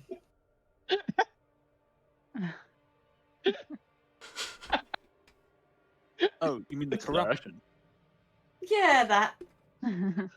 I've not noticed anything. I think I think the worm and then you absorbed too much of it for it to really affect me. Okay. If you grow any more eyes, let me know. Please. If I grow any more eyes, I'll come to you to show them off. You just see like cold sweat. Apart from that, how are you feeling? You okay?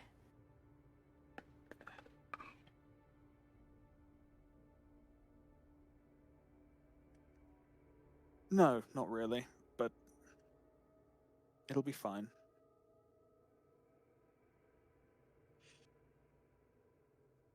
Yeah. Did have you got all your memories back now? Like, how did that work? I mean, the worm's gone, I assume.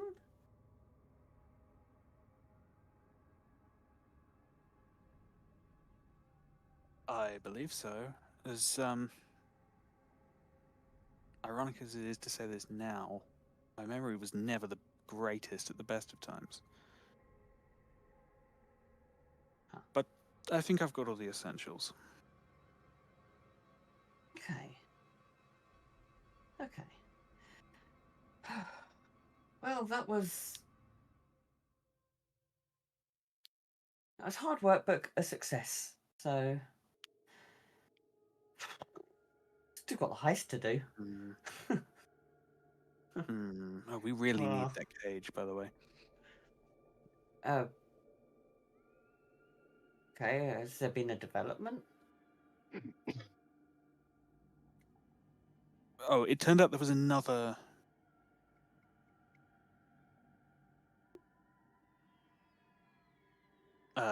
component. Oh. How do we keep it from They them? needed- Where do we find it? Oh, it's a spell.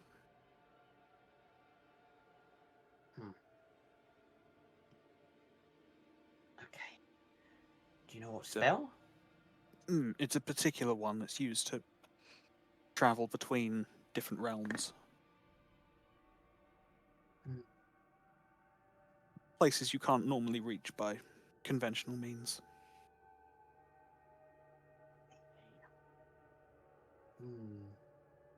Teleportation to other realms. Maybe Grandad has the spell? Okay. I'll try and find out what spell that could be. Vinny's going to look you straight in the eye. She just looks exhausted, fried, and emotionally all over the place. Yeah, you know what? For the hell of it, roll me an Arcana check. You have disadvantage because you have exhaustion. You never know. You might roll 2 19s. We'll see. 2 and a net 20. All right. Well, Nice. for a 2, That's still a 13. Oh, you're like oh, it. that's not bad. It takes you a bit as Azera comes over and otherwise hands a glass of something to each of you. He otherwise takes a sip from his and just goes, Ellie, he's referring to the spell you cast, and just takes and goes and sits down in his armchair. And let me know when you're ready for the ritual divination thing you wanted. In fact... Okay. Well, it's fine. We don't give it to them. I don't know anyone else that has that spell. Unless... casting the spell on the worm gave it to them? Did the worm go back to the ring? Or... That's my understanding. A ringworm. Yes. I think we should probably speak to the architect, see if that's something he's capable of tracking, since it happened in the middle of his domain. Although, I The wouldn't hold out much hope. the architect, I believe, is currently giving a tour to your grandfather. Yeah, he's here. He was wanting to go into the libraries and learn some information, but the librarian is a bit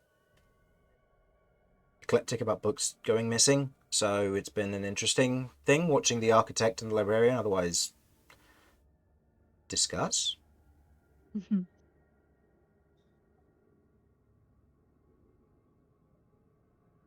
only imagine how that was gone.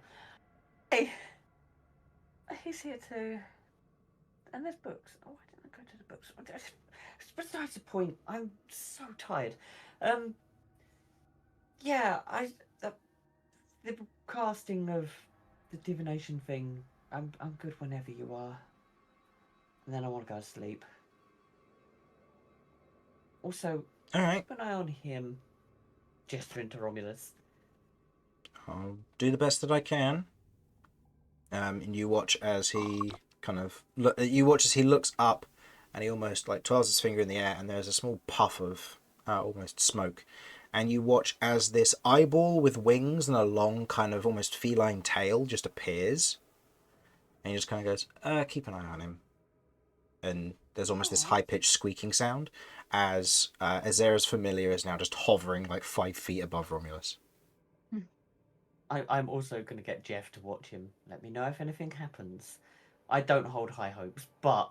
Jeff begins jumping on Romulus. Oh. Filch starts joining in. No. Yeah, that's right. You take it, and just starts like kicking Romulus in the face, but it doesn't do any damage. Romulus just begins God's sake. owning Jeff in his sleep. Just starts slapping. And occasionally, like Filch just takes a slap, like ah, goes back. Filch, get over here. One other thing. I'll explain once everyone's all together again, but I figured out who infected all of you. Oh shit. That's really helpful information. Filch otherwise flies over and lands on your shoulder, Kirv, and he's like, all right, boss, fine. Let me know if you want me to start kicking him again, though. Well, who? Oh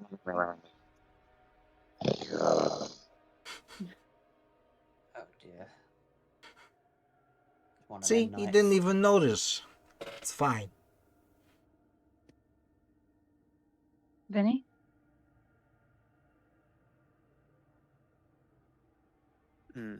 I'll explain this to the others later, but essentially, I'm going to hold up Songwriter and use it to cast Major Image. Okay. Okay. You see an image of the sage you were fighting in Vinny's mind appear. You also watch as the scene begins to the ink begins to bleed into areas, almost portraying the exterior of where Vinny saw this. And each of you slowly begin to connect the dots in this moment, as you see Cassius standing in a square entranceway on a balcony with the Herald of Husk below, and the sage invisible to all of you as they were removed from your memories.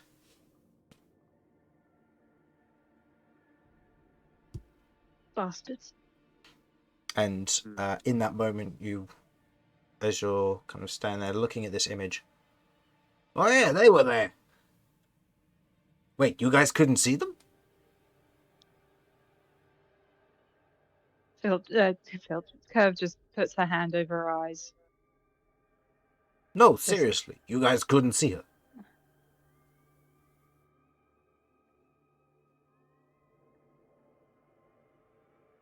I don't remember her. Huh. No, I don't either. Bit of fun trivia for the party. Filch was the only one who succeeded the saving throw versus the Ring of the Worm. Oh my word. Actually, no. Correction. Filch wasn't the only one. Ellie. I believe during that fight, Terador was there at the beginning. Thor and Cinder towards the end. Terador succeeded the saving throw as well, but Terador can't talk to you. Oh, So 2 of your summons succeeded the saving throws. All of you guys failed them. wow. Filch got a natural 20 on the Amazing. save, and then he got like a 3 on the realization that you guys couldn't see the person. Oh boy. I am too Oh. tired for this shit. I think that's enough. Oh for yeah, tonight. and you remember I'm- the village in the Ice King's domain Yeah. when we were Yeah. attacked in the night? Believe Oh, he when was we- also yeah. responsible for that. He was the one that manipulated that kid. Okay. Which means he must have been close by. So if we see or hear of anything like that happening again, Vinny, roll me a history check if you please. I'll say the DC for this is 16. okay.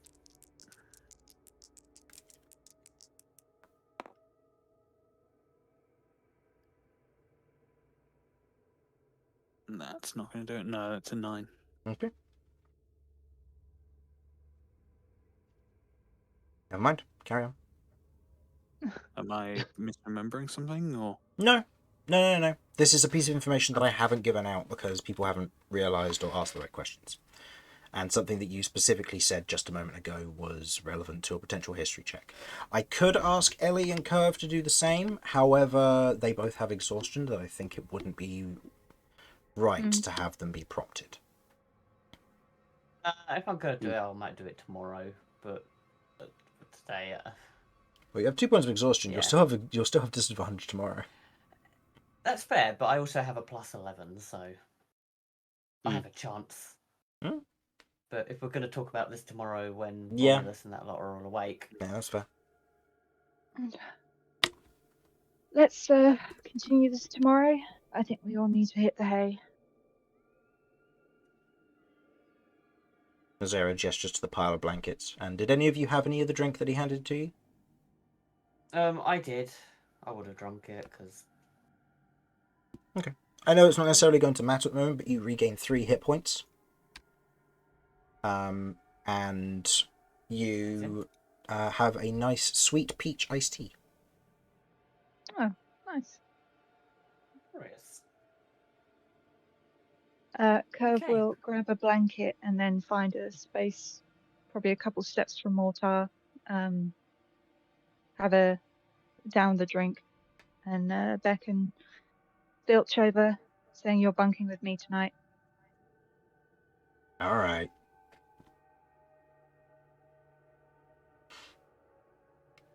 Would be Is it- real helpful with you there with us. I don't know. You usually do fine without me. But then again, That's I what am I thought. awesome.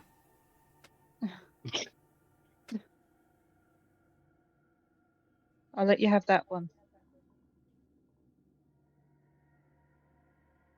Filch otherwise jumps on Mortar to get over to you, almost intentionally just being an asshole. Failed death save. No. Mortar dies in his sleep. What happened? There's just a bunch of bird feet on his bird feet marks on the mattress. You just see he just like sees this like towering like in his mind this towering image of the shadowy bird just going, "Your life is in my hands." In reality, it's just talent foot. and in reality, it's just Filch jumping up and down on his chest. Yeah, literally. Mortar has caught so many strays already this session. I feel that. I feel that. Poor Mortar. Oh, Yes, Mortar. no, we love Mortar. he's alive though. He'll be fine. He's not dead yet. We've got more to do. No. There's still the end of the long rest to get through yet. Oh. So, Azera otherwise looks to you, Ellie, in this moment, just kind of finishes drinking his iced tea and puts the glass down and stands and goes to his room. Just the otherwise wall of force door just stays open as he goes in. And I will you follow. you watch as he begins to roll up his sleeves, and you can see that he has originally where Azera was, and as far as you were aware, Azera was very much more a mage style character when you saw him, and by the looks of him now, you can see that he has these almost runic scripts that are now running across sections of his skin, where he has almost had some form of surgery or arcane imbue done on his arms, where he now has these kind of thin layers of crystalline writing around his arms in this moment. As he sits down in the center, kind of grabs a small pack at his side, grabs a few pieces of incense and kind of lays them about, and tosses you a piece of chalk and begins to draw. You can very much see there is a faded but still present sigil or circle in the center of his room, and as he begins to draw it, he is tracing and following the previous lines where this has been written. I will help. Make a little mumble to myself. It's like, hey, I got crystals before they were cool. No, that's fine. This is your grandfather's doing. Oh, it is. He, when I spoke to him, he wanted a way to. He wanted to understand how certain things worked, and we've done a little bit of magical tinkering around Zakers. Turns out some previous understood laws from our world and your world, or our time and your time, sorry, are the same, but they're conflicting with one another, and so we're trying to find ways to stabilize. Best way to put it is the laws of math are changing somehow. I couldn't tell you the full details of it. All I know is that your grandfather wanted to stabilize some of the magic in me and help me to harness it a bit better so that I could help him understand some things for the future. Yeah, that sounds about right, to be honest. Well, you're in good hands, so. This is true. Your father's friend Hearn otherwise went one-to-one with the architect for a bit of fun. Hearn's good. Architect's better, but Hearn's good. Oh. Huh. Wow. Okay. I mean, That You must remember, have you been guys one had your hell of asses a handed fight. to them. I have to admit, Yeah. it was. It's quite something to watch. As I've you seen him kind of, fight a couple of times. It's yeah, scary. grandfather said something he doesn't usually take fights seriously like he did, so I guess he must have something to prove. But who knows? As he finishes drawing the circle on the interior, you finish drawing the circle on the exterior. So, what are you looking to know? My crystal heart. Mm-hmm. It feels like there's more potential there. I'm trying to work out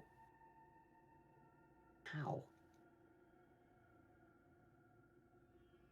As in how it can get stronger? Or... Yeah. Well, the steps forward to either making Trellidex more whole. What is the potential that can be unlocked from this? And the path to take. Fair enough. Give me just a mo. And you watch as he stretches his hands out to either side, kind of palms lifted up. And as he does so, you watch as these thin kind of lines of script emanate around his wrist, almost like chains holding his hands aloft. As you watch as his head kind of tilts back slightly, back arching.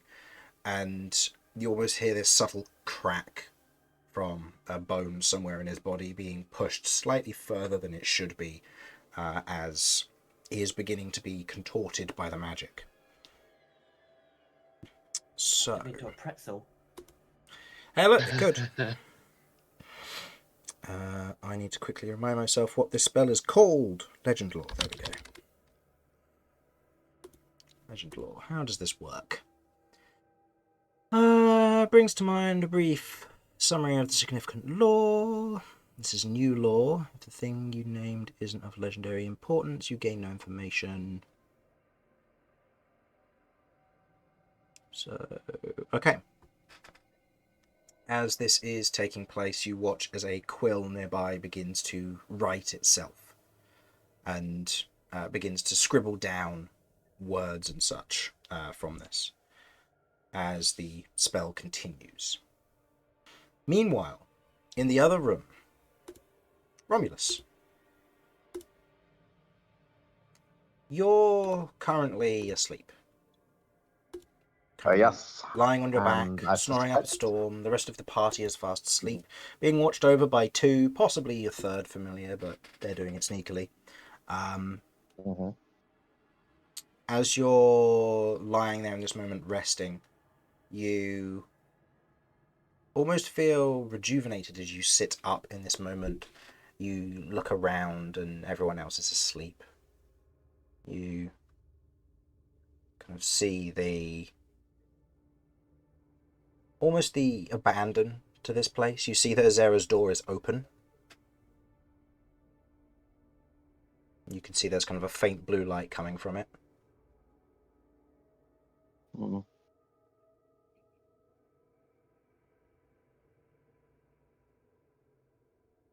I guess I'm gonna get up and explore a little bit. Okay. You get up. You know, there's a Careful. blue light. Might as well go see. Yeah, careful to avoid the rest of your companions. You step into the doorway, kind of bleary-eyed. You look up, and you see Ellie there, otherwise skewered by this arcane spike, held aloft, arms outstretched, magic being drawn from her mouth and her arm. Azera there, hand outstretched, pointed towards Ellie in this moment. As you see this, you step forward to react, and you wake up in almost a fit, heavy breathing, cold sweat. The exact same scene that you were just in, the door alight with a bright blue light. I think my first instinct is I get up and I'm heading towards it, but at the same time inciting, because I don't know if I'm still dreaming. Okay. You get to the door and you see Azera otherwise sat there, contorted in some fashion or another. Ellie there, and you can see She is almost patiently watching as Ellie looks over. You see Romulus standing there in this moment, as Romulus is kind of sweating. Go ahead and make me a insight check, please, with disadvantage because of your points of exhaustion. Oh wait, I guess it would just be normal then because I have advantage naturally. So, okay, so we'll take the left one. One on the left. Yeah. Okay. Well, that is a lowly 12. Okay. Must have just been a nightmare. Ellie seems fine, and Azera is performing a ritual, whatever the case may be. As you watch the ritual comes to a close, you watch as Azera relaxes, otherwise clicks his neck from side to side, and almost rolls his shoulders to click whatever joints needed to be put back into place as the quill kind of lays itself down.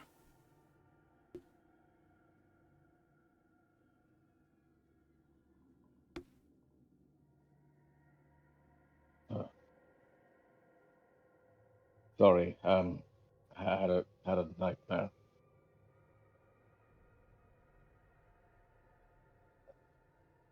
Okay, that's unusual for you. What happened?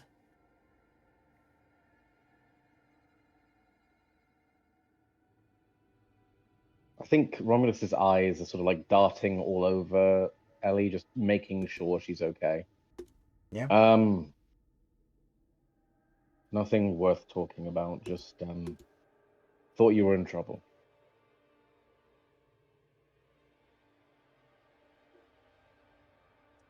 This is unusual. Maybe is something worth talking about?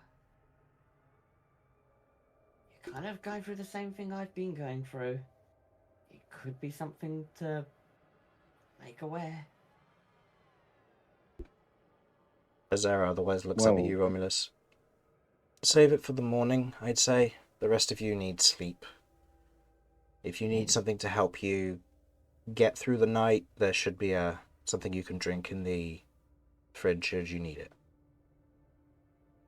I think Romulus is going to go make some warm milk. Okay. Yeah, put a little cinnamon in there, a little bit of nutmeg, maybe even a little touch of turmeric or something. Okay. You go over to cool box. You take out milk, pour it into a glass. As you add the kind of little bit of nutmeg and stuff, you look down and you just take a drink of it, and it feels thick as you drink it. And as you look back at it, you see that it's turned to this almost blackish ooze in the glass. And as you almost step back, dropping the glass, you wake up in a cold sweat. This happens about 12 times before you actually wake up, where each iteration is like the real version and hits you again and again and again. As someone who has had this, it is terrifying. Yeah. And I think the way I like, as a partial barbarian, the way that Romulus deals with terror is rage, and like I think they get to a point where he's inciting everything and paranoid, but there is like a deep depth of rage in him, so that when he wakes up, like there is an almost physical sensation of those nearby of threat. Yeah.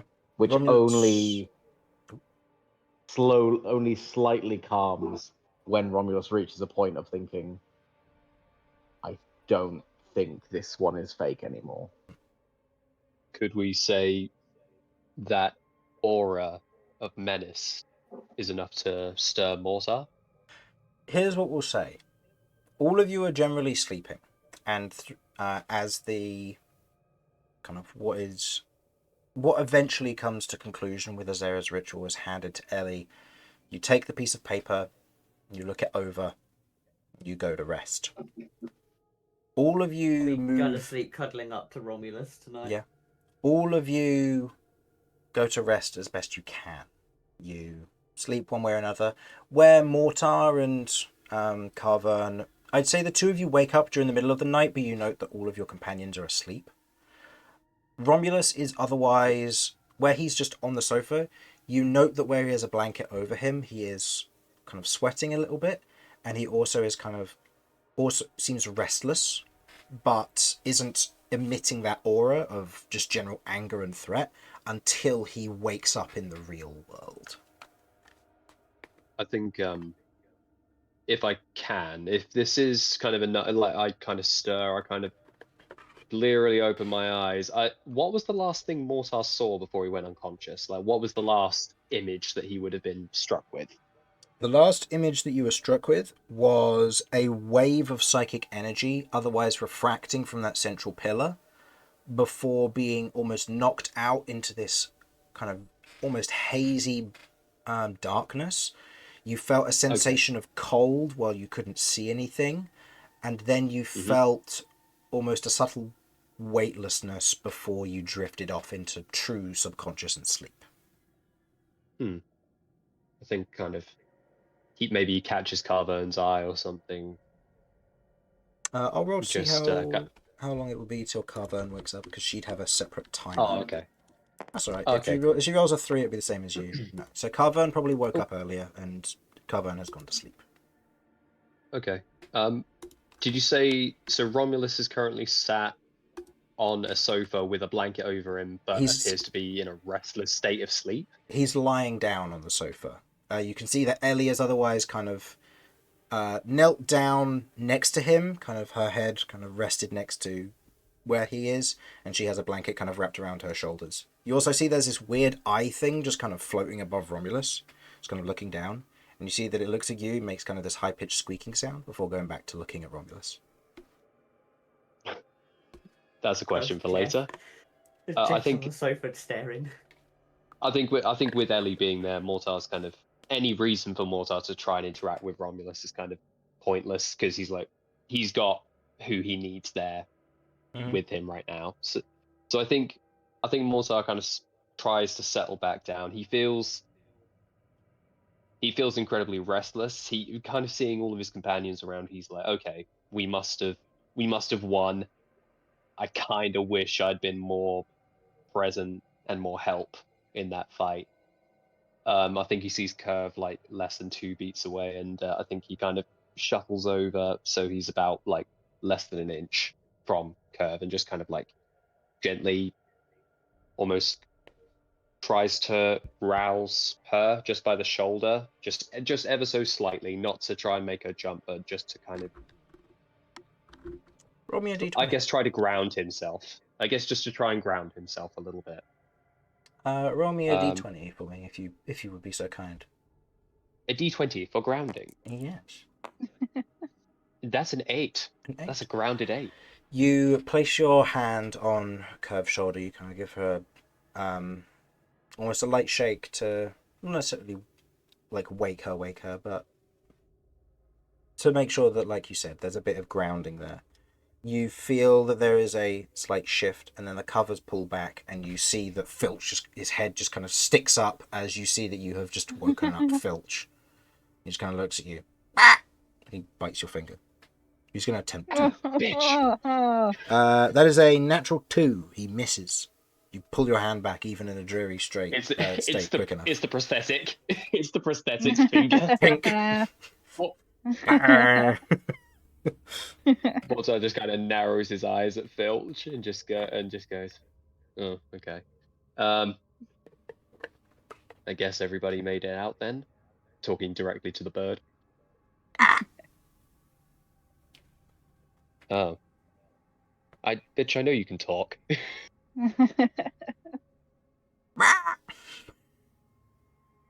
You can talk to those who have speak with animals up.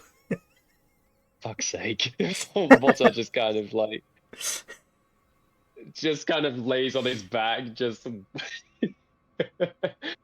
but just stays close to Kirv, just to kind of feel that accompanying warmth. That kind of cold still hasn't quite left him, and despite the fact he is training to try and embrace that essence of himself a bit more, it's still very disconcerting, and the comfort of having a loved one close it does enough to Mortar's soul to slowly allow him to drift off to sleep. Filch, now awake, gets up to mischief. Ugh. Begins to... I'd say he probably begins to go around the general apartment, begins to move things. In typical Filch fashion. Before spending the rest of the night just kind of jumping on Romulus. Oh my gosh. As you each get a long rest, you recover everything that you've spent and used. You regain 6 of your hit dice. And you all wake once more to the outside world coming in from the projected image of a window just above the sink. As you begin to slowly wake up one after another, I'd say, given the restfulness of some of you and how rested you feel, Vinny, that is the best night's sleep you've had in a while. You're exhausted from how everything's been going. It was a lot of stress, but a weight feels lifted from you. You feel clear. There's no longer that piece of you that's missing. And although you didn't feel like it was missing beforehand, you noticed it was missing during the whole of your prior adventure. And having that restored to you, it just helped. You wake up bright and early. You see that Azera's familiar is still hovering over Romulus. The rest of your companions are still fast asleep. And you note that Azera is otherwise there, currently sorting out just some breakfast sandwiches for everyone. As he kind of looks up, just gives you a light wave, and otherwise pours what looks to be a glass of some form of fruit juice of some form, and slides it your way.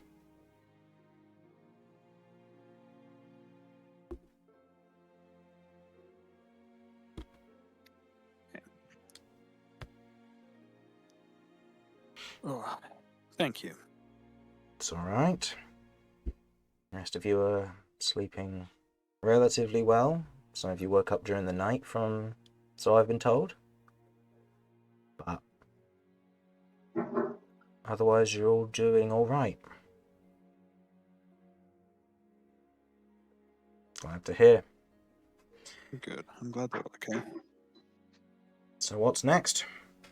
I mean, you're all pretty exhausted. You're going to need to spend several days chilling out. But it's still not going to be easy. Whatever you've got next. Well, we can't Apparently, head there's a directly wizard to the con. front. Yeah, that's coming up soon. Yeah. Ellie's grandfather, Damar's been telling me, and says that I should come along this year just to see how things are and what it's like and such. And just see, just to see what the world outside is like a bit more and in the festivities.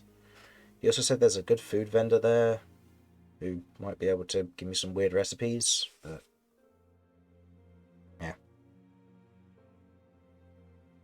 I remember the food being a bit of a mixed bag, to be honest, last time, but Yeah, each to their own. I I'm mean, sure hey, you'll find something. I wasn't much of a cook until Romulus came along and started kind of showing his hand and how good food could be, so I've been trying.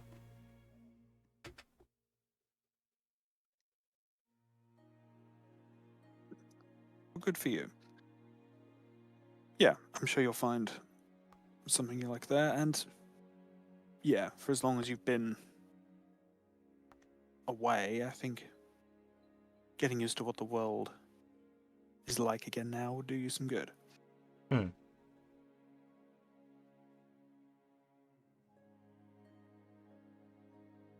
It's not exactly perfect out there, but Oh, I can't imagine it was back in your day either. no, definitely not. Granted, from what I've seen, it was more advanced and generally amenities were better, but convenience crystals seem to be doing the job of making up some of that difference. And it's quite pleasant out there, still. Like I said, not as many, but more creatures than I would expect, and there's generally more danger on the roads than there used to be, but Then again, there was also more security in my time, and you could get away with more in your time.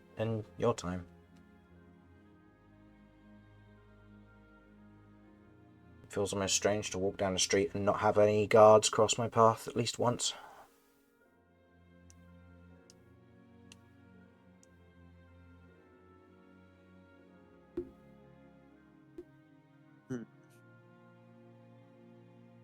Is that a good thing? I don't know. It was always good to have kind of that level of security, having mages about, inquisitors, to make sure people weren't using magic for ill purposes. And it was good. I mean, it was safe. If there were very rarely any like mythical creature attacks, many dangerous large creatures were fairly friendly and worked with us on a lot of projects. Dragons were great back then, and now I've been told that there are quite a lot of them are very dangerous creatures that kind of went back to their old ways. And yeah, it's strange to know the difference between all of that, knowing that once you could go from one city to the next in less than a heartbeat, and you'd be able to pick up on all the little differences, knowing full well you're safe, provided you've got the right ability and kind of, I guess, paperwork's not the right word, the authority to go where you're trying to go. And it would seem strange that people don't just use magic more in their life as well. Like back in the day, it used to be that people would hover or fly around cities with magic. They were more vertical than they are wide like they are now.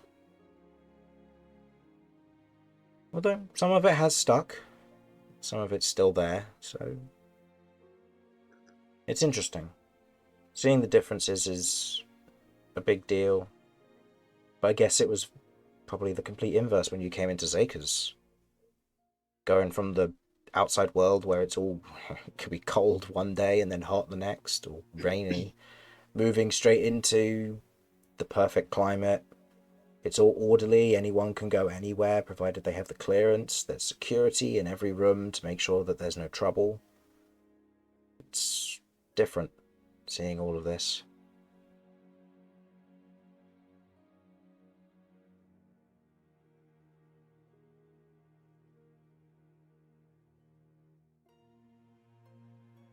Yeah, different's definitely a word for it. I'm not sure. To be honest, I'm not sure I could get used to a place like this. That's fair. The outside world is weird in that regard as well. I couldn't imagine living in a small home where I can't get what I need within a short walking distance, where I'd have to wander outside to go and draw water from a well, or where I'd have to go and buy groceries from local shops, where I can't just talk and connect to those that I want to talk and connect to, where I can access all of my work within kind of an easy structure of my own home. I don't know. It's weird. There's a lot more. It's got its goods and bads. There's a lot more society out there where everyone has to move around more. People talking to one another, people being people. Whereas in my day, it was a lot more your job and your role spoke more about who you were than your connection with people and society.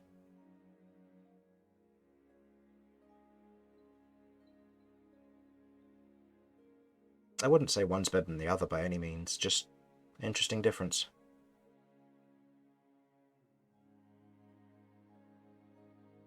And he looks to you and kind of gives you a smile, and otherwise hands you a plate with a sandwich on it, which looks like it has some form of meat in it that has been cooked and glazed.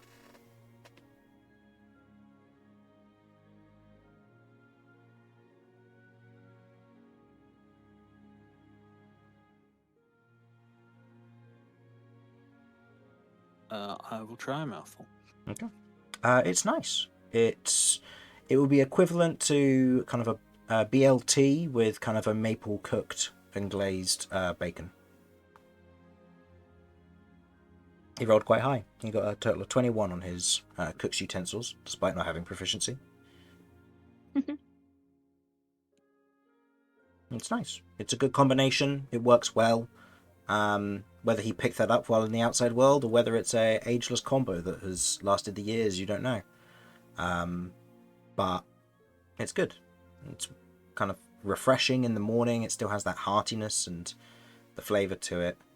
And I think as you're kind of taking a bite, Kirv, you're the only... You would probably be the next one to...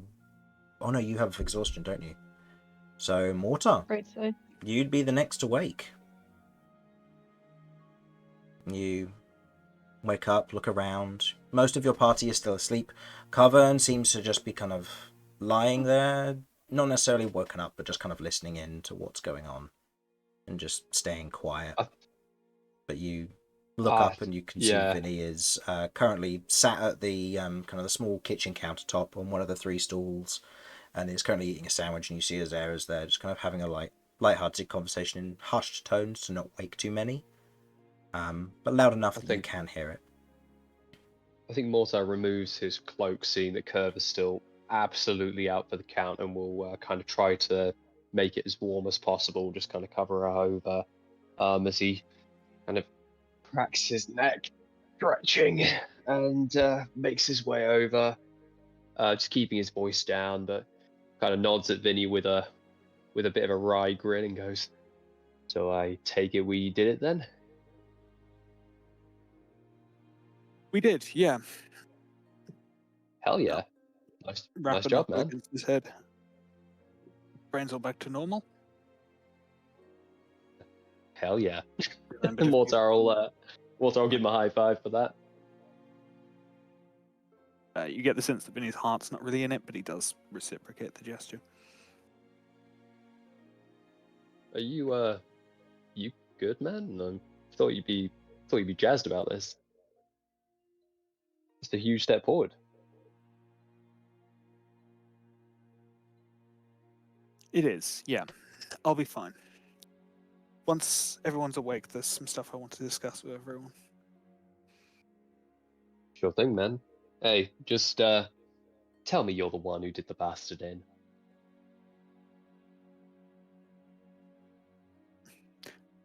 Well, it doesn't do to gloat. No, come on, give me the details. I was out for it again. I can't believe I'm falling asleep midway through these fights. They're just not that challenging, you know? I would take that as a joke. It was. Please don't hurt me. I think that's a joke and not a challenge. Please, Yeah. sorry. No, you're right. It was said less as a it was very much Mortar is very well aware of what happened, but he's trying to make light of it. Yeah, that's right. I think perfectly Yeah. that was actually probably one of the best balanced fights I've had in a while. Just because of how close it was. Yeah. Oh, Mm. Alan. Okay. I didn't overdo it. So, paint me a word picture. What the fuck happened?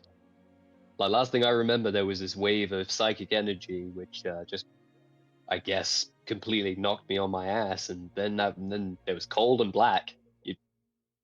What happened, man? What did you do? Did you go beast mode on it?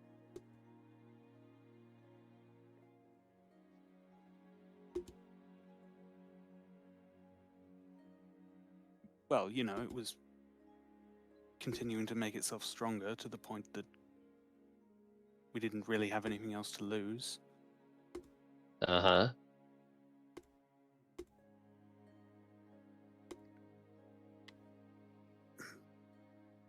Romulus got taken out, but that made it lose its defenses, so I just had to Romulus take got taken out? I don't even understand what the hell happened there, but Holy shit. it was copying his defense, so it Damn. lost that when he left. Okay, so Romulus is down. I was out. Carvern took a nap as well? Carvern got its attention, distracted it with the Stalker Blades. I took that They did opportunity, something? rushed in, and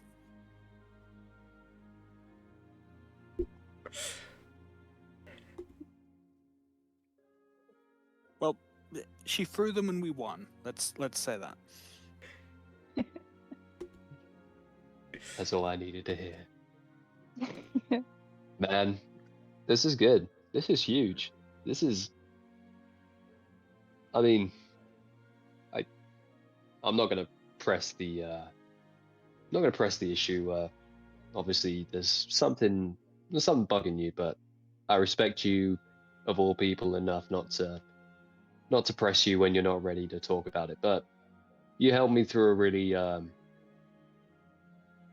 time of real uncertainty for me, and just want to extend the favor. You know, I'm not the most approachable when it comes down to talking about anything remotely sensible, but if you need someone to chat to, I know a thing or two about being a little messed up in the head. So, if it helps.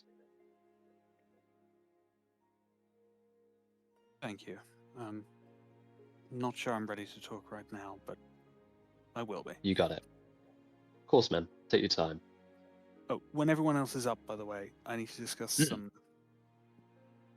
some plans for the future. Sweet. I like plans. What's for breakfast? Oh, I think it's ham? Sweet. Well, whatever it is, it's good. Oh, dude, I'll tell you what. I could eat a horse right now. I am so fucking hungry. I'm telling you, man. Being knocked unconscious repetitively every single fight really builds an appetite. Azera slides the plate of sandwich over to you, along with a fresh drink. Thank you. Oh, that's pretty good. Which one of you two cooked Glad this? to. That'll be me. I'm learning. Nice. Not quite at Romulus' standard yet, but getting there. Dude, right now, I mean, the big man needs his sleep, but I will take what I can get, and this is damn good. Azera, That's good. I've given you a real tough time. Oh, Since I've knowing given you a tough time as well, to a degree. You have? But you're unconscious for it, so you're all good.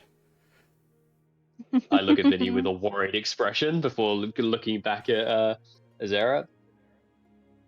You're a good guy, man, and you didn't deserve half the shit I threw at you, so I apologize. Don't worry, I kind of made up for it yesterday. I got to spin you around with telekinesis, and then Kirv dropped you on your head. It was funny. I was wondering about that. Mortar kind of rubs this like spot on his head, which is like kind of come up in a slight red welt, and he's kind of like, I was wondering about that. Still, it's kind of cool that she tried, though. She was exhausted, bless her. But she tried. Hmm. You, on the other hand, looks to Vinny. You've been holding out on us. Carrying Mortar all on your own like that?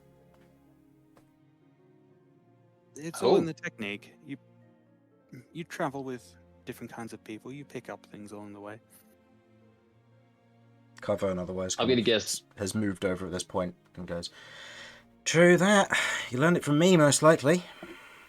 I mean, I'm gonna guess the reason she dropped me was the prosthetics. That's surprisingly heavy. Like, you kind of got to get that counterbalance kind of right and be aware of it. So the fact that you kind of did it first time is actually kind of impressive.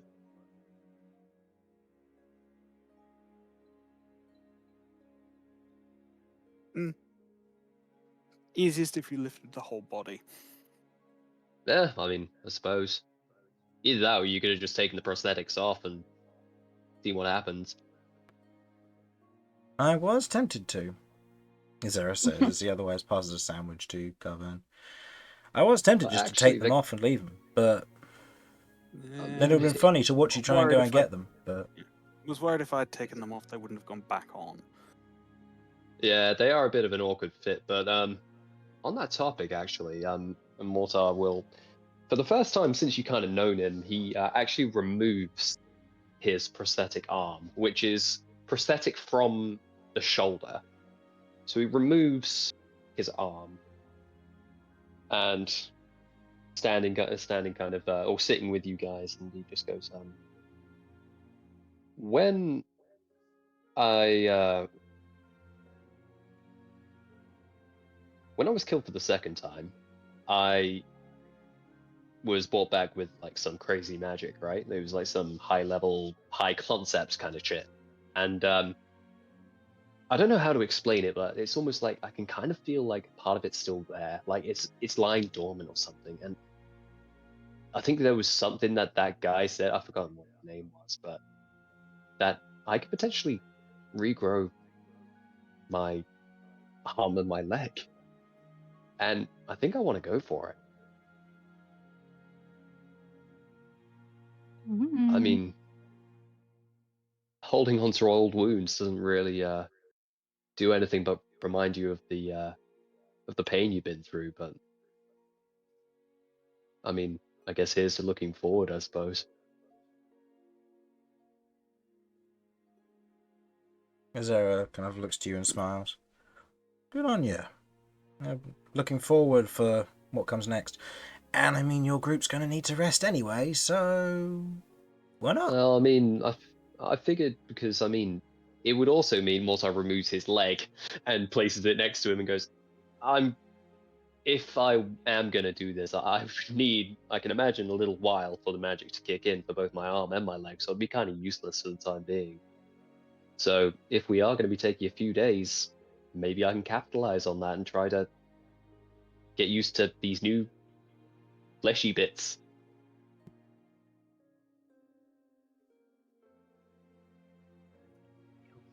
If you do regrow your leg, which part's going to grow in first? The top or the bottom? Well, I mean, what, as in from the toe? Like I'm just incorporeal leg grow from the toe?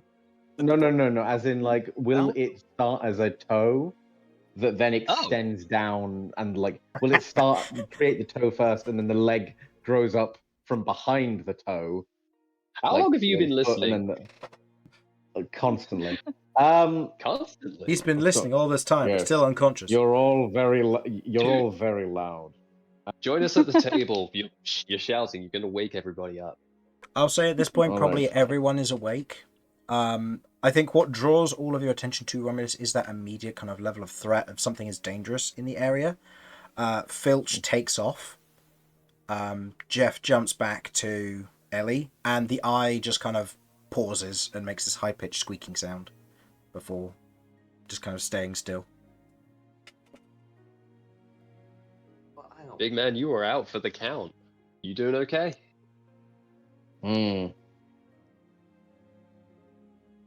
Hey, Mortar, what's your favorite color? Red.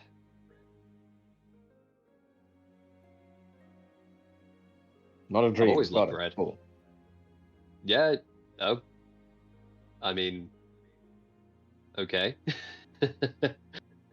Mortar waves the kind of small nub around on his shoulder just to try and throw Romulus off.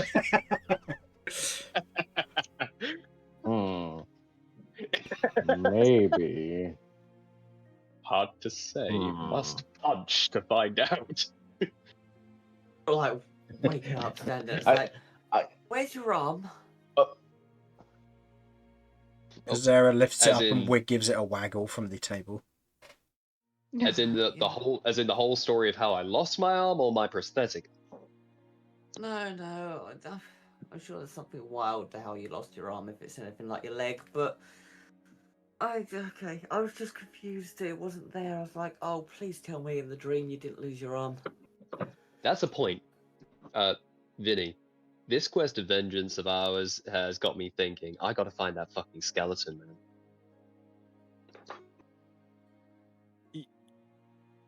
You have to find what, sorry? I need to find the skeleton, that motherfucker who stole my leg. And I need to give him a piece of my mind. I mean, you don't have many pieces left. Yeah. As kind of sleepily makes her way into the room. I mean, you have a point, but I I owe it to my old leg to avenge it before I, after growing a new one. Can't have it feel like I'm cheating on it with another leg. Hang on. Growing a new one. What am I missing Yeah. here? Is that Oh. something humans can do? No. This is Oh, kind of I've a not met special. him. It's kind of a special circumstance. Like, do you remember the guy who brought me back from the dead? Yeah. The second time. To Well- be honest. Uh. Okay. Well, apparently Yeah. he used some pretty high concept stuff to bring me back, like some pretty high concept magic, and apparently it lays dormant within you if you're missing like limbs, such as yours truly. I've decided to grow my arm and leg back. Doesn't that take a few days to do? Well, I Or a figured week. since I don't actually know. I don't think he specified. Either that or I was still dead. I don't know. But I mean, I don't want to leave you guys short-handed. Haha, no pun intended. Totally intended. But if we have time to chew on this for a few days, like recover from one of the most intense fights I think I've ever been in, then maybe it'll be able to make some progress. I mean, But if you guys I'm- don't think we're going to be here long enough, then I can wait.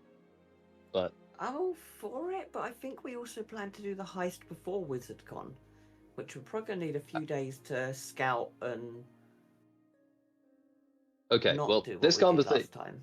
this conversation could wait until you guys have had some of this Azera's ham, because this shit is fire. Get over here. And he'll scooch over.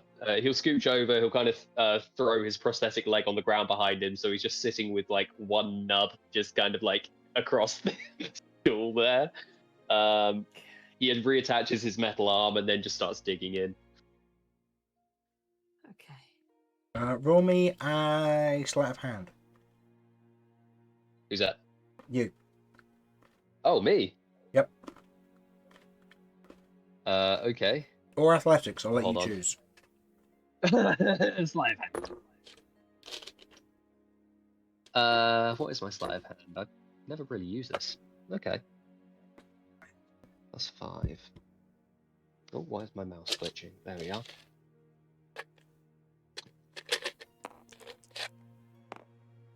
That's an 8. Okay. Azera successfully manages to maintain hold of your prosthetic arm and continues waving with it. Mortar immediately looks at Ellie and goes, "Can you release this, like, the lock state that you've just put on my arm? It's funny and all, but could you release it?"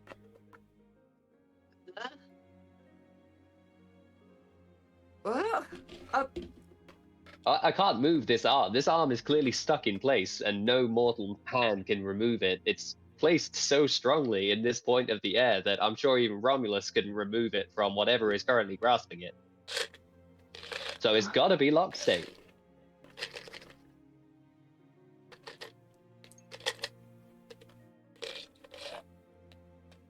just looks at you. It's like like. I was told I was dropped on my head. Oh yeah, Vinny she, dropped she you. just she just starts laughing. Oh yeah, it made such a hollow bonk. Mortar narrows his eyes at Ellie and just goes 3 times the charm and continues eating his ham. Okay. Don't worry, you're harmless. It's fine. Azera uses... he's unarmed, you could say. Azera Hey. uses your arm in combination with his telekinesis to carry a plate of the BLT over to Romulus. Why does this feel like I'm being disrespected right now? But I kind of love it. As it goes back, I'm gonna get like a high five from the arm. Roll me a sleight of hand. That high five is rightfully mine. Okay. This is going to be funny. I rolled a natural 1. Oh, So this God. may or may not slap you in the face. Okay, well, I've If you got roll a- a natural 1, you might break your You're on death nose. saves. I rolled a natural one. In this moment, you go to high five the hand, and it spins around to do the same, but it just whacks you in the face, and there's a crunch sound as you kind of reel back, and your nose is broken. Oh no! Jeez. You know what? Azera just kind of Yeah, looks at sure. you and just kind of lowers the prosthetic arm. It's like, my Mortar will bad. look at Romulus and Mortar will look at Romulus and go, "I know it was my arm, but that wasn't me. I just I do not don't deserve. worry. I do not deserve that angry look you are giving me right now." Romulus is trying to decide is this a dream and can I therefore punch Oh. through his head? Mortar wiggles his nub. Roll me an insight, doesn't- Romulus. Singular roll, because disadvantage from exhaustion still.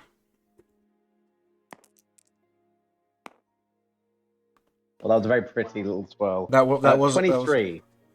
You've been through enough of these to know that most of them happened in kind of a similar setting as to how things were going, and they never lasted this long without something going wrong.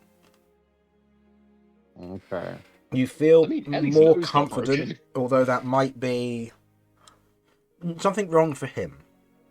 Oh, There would okay. usually be something grotesque that happens as part of it. Oh, okay.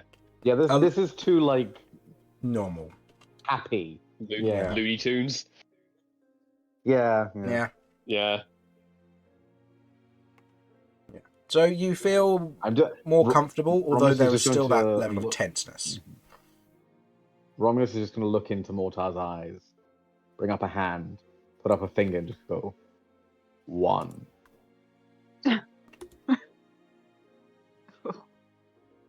Mortar is unsure what to do with this information. Another finger But goes he will- up. 2. Mortar still Oh. doesn't quite. Mortar still doesn't follow. He's kind of giving you this confused look.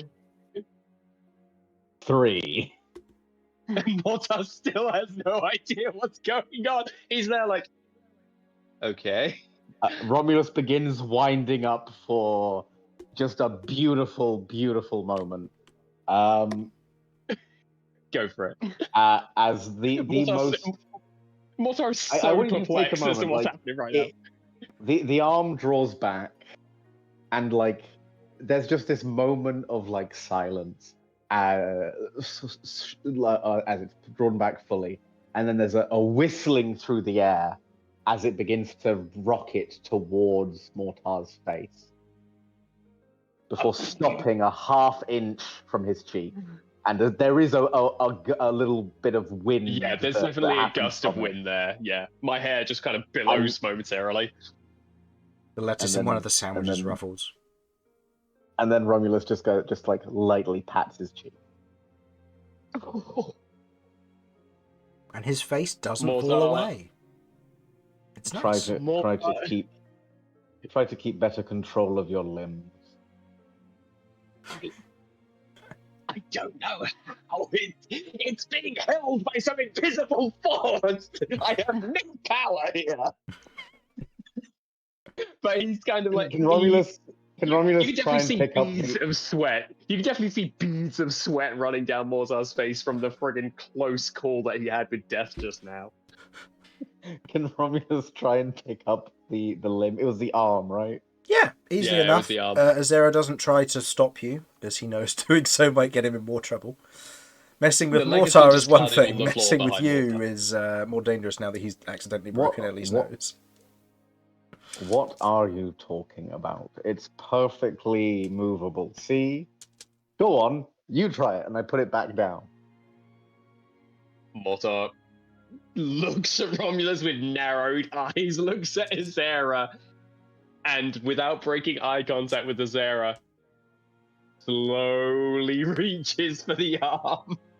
Okay. While you aren't looking, the arm just kind of slightly shifts and slides along the table without Azera doing anything. And he just Mortar kind of takes a looks handful of ham instead. and just starts grabbing at the table where it is not there. You look down, and then the hand just kind of picks up and just has begun walking along with 2 fingers. All right. I've done my Mortar looks at Azera and goes, scary... "I rescind my apology." I've done my scary, funny bit. I am now just going to be looking after Ellie. That's fine.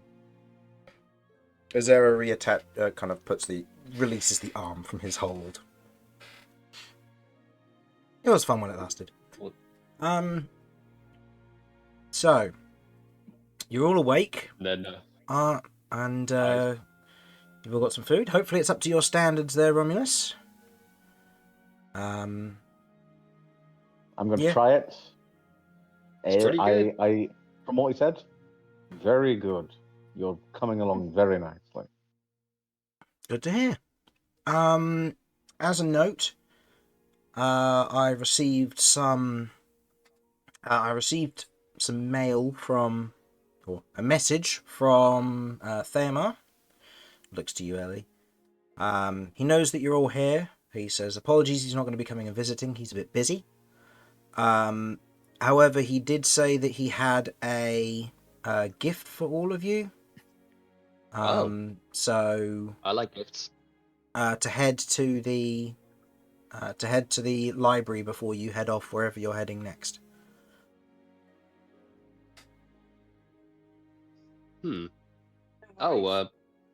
Vinny, I think you wanted to say something to us before we all, or do you want to hold that for later, or what are you thinking? I was about to ask the No, same. while everyone's here. You remember when we all met Cassius? Yes. Herald of Husk? Yep. The dickhead, yes. Yeah. He was talking all about the Sons of Silver and their goals and plans and whatever. Yeah. I don't remember specifically what he said, but yeah. Well, it doesn't matter because it wasn't him talking. Explain. I'm going to use the same major image trick to play first an image of the scene we all remember, and then rewind it and show add in the sage. The sage. The sage like whispering in his ear, or the sage is just talking, but Cassius seems to be repeating what's being said, maybe a second after it is being said. And as you're all kind of watching this major image, your memories have been restored, and you now feel like the first image is wrong compared to the second one, where the sage is talking into Cassius's ear, but there also feels like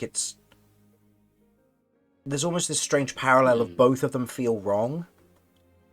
And you imagine it's probably just because your memories are being restored of how you met the sage in this moment. I would now like anyone to attempt to make a history check, with the exception of Vinny, unless, Vinny, you would like to make it with disadvantage, because you've already tried this test. Anyone with a point of exhaustion can make this test. I believe. Yep. And this is just a history check. Do I have a point of exhaustion or no? No. No. No, you're good. Okay, cool. Awesome. I presume I have I'll disadvantage on this. Yes, you would still have, I believe you, Kirv, and Ellie would all still have at least 1 point of exhaustion. So that's disadvantage on your ability checks. Okay. And I I assume, don't know my That's name. really upsetting. and Harlan, I assume you were accidentally rolling Vinny's dice there, because No, I shouldn't have been. It was just mine. I think you had your hand held over Vinny's, and that's why his went up in the air. Oh, sorry. Apologies. No, it's Maybe. fine. It's just Vinny didn't roll at all, so I was like, how is it rolling? And then I saw your hand there. So, Apologies. I'm going to use my Tides of Chaos. okay, so you re-roll both, and you take the lowest. Are you sure? Wait, is this a save? Nope. This is a history Worth a check. try. Are you sure this is right? I have no memory of this happening. I remember very little.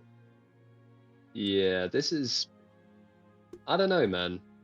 I'm pretty certain it was Casius who was saying that shit. Like, I don't even remember being there, mate. Oh my lord. With my one. Mortar looks at Kirv and puts a hand against the the back of his hand against her brow to feel if she's got a fever. Gonna try and rapidly flick through a few images. Herald of Husk and Romulus going at each other. Giant monster crow. Mortar lying completely dead on the ground. Not ringing any bells. You watch as one of the skeletons just like holds up his leg, like the apes and plants of the apes, just like, oh! Mortar memorizes that face. His eyes go wide as he looks at the skeleton who stole his leg. Okay, well, to be fair, it was a busy day.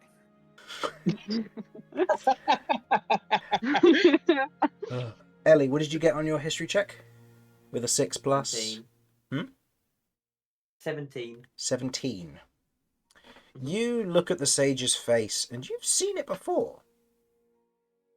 And you realise that it was not scrubbed from your memory once, but twice. Ooh. And as you look at that face, you're trying to remember where it was. And then you remember when you first entered the place in the Ice King's domain, Nimbaro.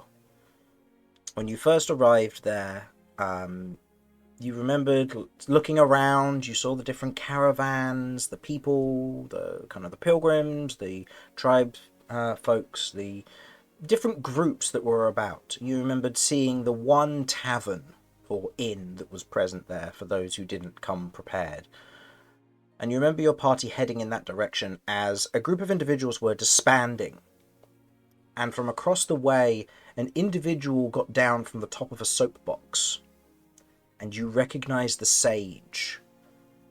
And in that moment, you recognize all 6 of the people who attempted to kill you that night in the crowd, being spoken to by the sage in that moment. I'll go up to the illusion, like look close. First town we went in, the Ice King's domain. Whatever. He was the guy that was talking to the crowd. And the crowd were the assassins. He was right lost. there. Oh, look at Vinny. Right there.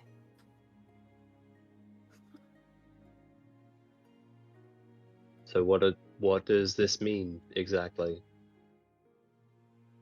I mean, he's done this twice and removed us from his memory, him from our memories twice. Can he just keep doing this? As long as he has the ring, yeah. How are we supposed to fight that?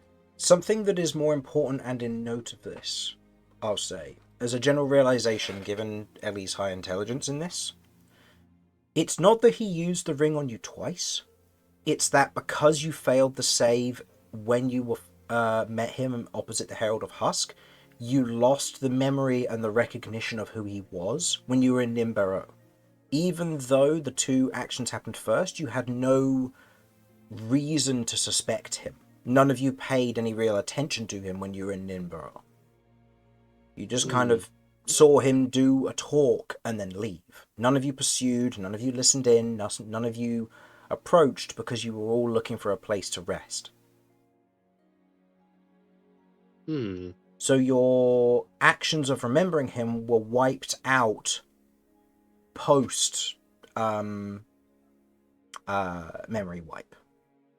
Which means that if there are other memories like this in your past where you met him, they have been altered and removed and have now been restored.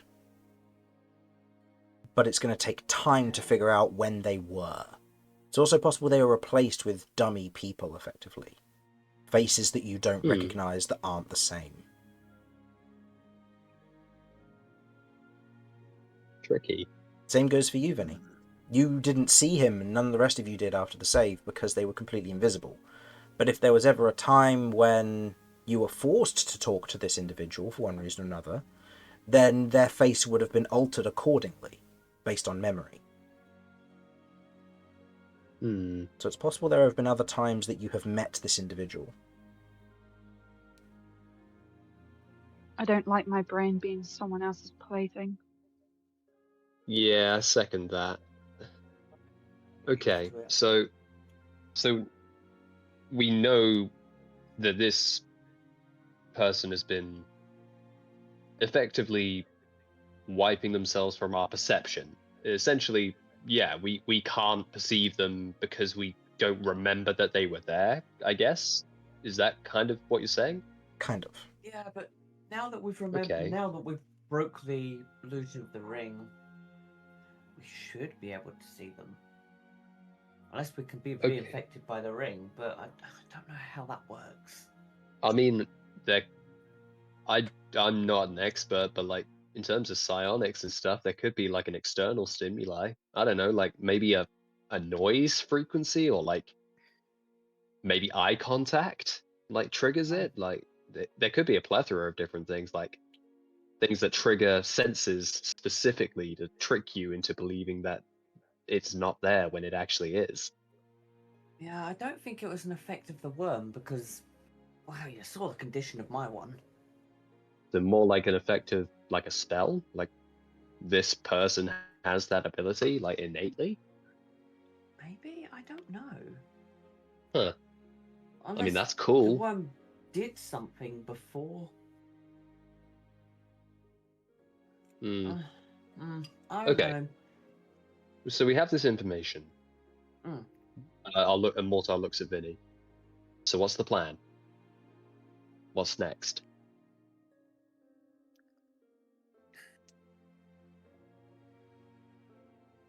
We really need to get this cage. Should we go We need to straight figure for out the what's heist? going on with it. Do you... Mortar has a bit of a brainwave in this moment. Either that or his head injury is playing up. Who knows? Do you... who was it who had the cage again? Wasn't it someone you knew? It's an old collector, art, antiques, all that lot. He's the last person anyone knew of having it. It's possible he's gotten rid of it already, or had it stolen already. Potentially, is there... I mean, Ellie, you and I have potentially done this before, where we've done some psychic shenaniganery. I'm going to suggest an idea, but I don't know if it'll work.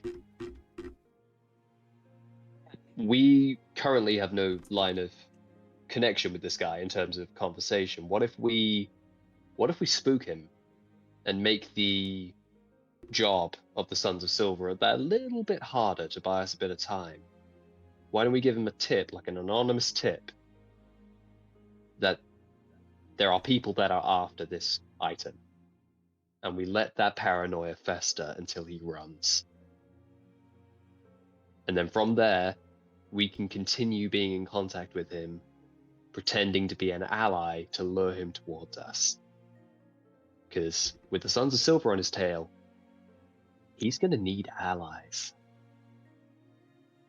And this anonymous voice in his head that he's coming to rely on for information, subconsciously, could drive him towards us.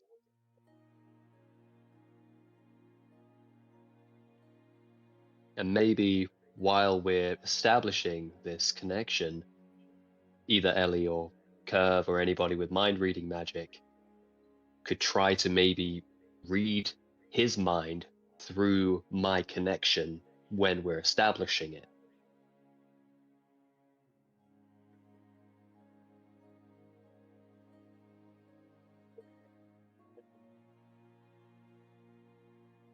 I mean, I think first things first, maybe find out if he's even still got the cage. Mortar's nose begins to bleed slightly. And maybe first aid. Hmm. You're leaking. Yeah, good idea. Buddy. Yeah. Good idea. Okay. Sorry, Okay, forgot I I'm not think the smart one.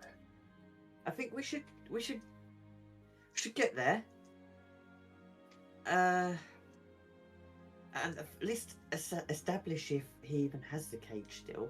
Because if he hasn't, then well, it's futility. They've already got it. But if he has, then that's when we make our plans. Look at Mortar. So That's maybe, an idea. I mean, Now, even if he tries to maybe- hire people to help guard, and Yeah. we turn into the guards. That's an in, I mean- possibly. maybe going off of that, Vinny, do you know this guy well, or like, do you have any read on his personality or anything? Something we could potentially exploit if we were to go forward with some kind of plan of manipulating him?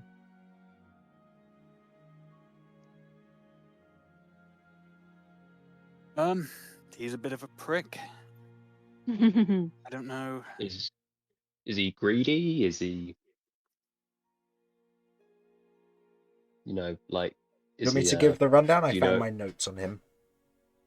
do you know if he's like a scholarly type, if he's interested in like old shit, like historical shit? Like atrocity age shit? Mm. Well, what he said multiple times. Yeah, what do you... Some notes on him, but yeah, if you have... So, you know the individual in question goes by the name Gemstack. Gemstack is a well-known collector who otherwise will always pay the cheapest rate to acquire what he needs. He is generally quite of a greedy personality. The reason why Vinny and his crew got involved is because they were cut off and another group otherwise bought the job for a lower price. And they did the job, and so then they got a forgery from someone else to then swap it and ruin his day.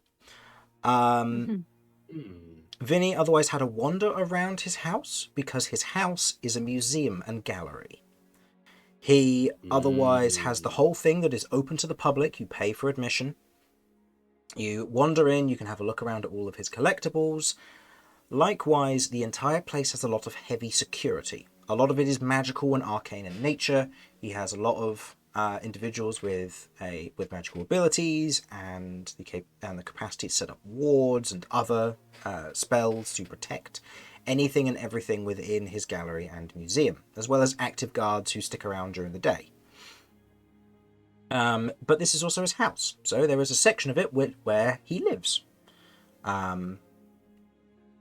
You know from a brief kind of introduction to him when you crossed paths with him, he is greedy, but he is also very vain about the way that he goes about things, and is very much about the about appearance, being better than everyone else, and having much pride in his collection, talking about its authenticity a lot of the time.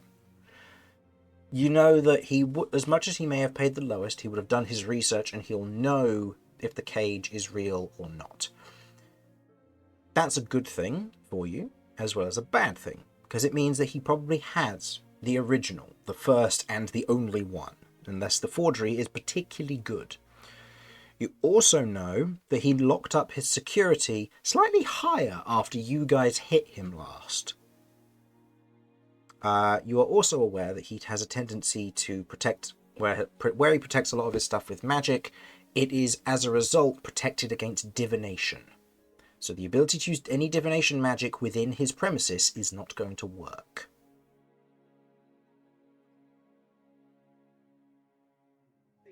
Is sending considered divination? Sending, I believe, is evocation, but I could be wrong. Okay, cool. I could just completely forgot what school of magic it was. Sorry, No, continue. that's fine. No, it is evocation.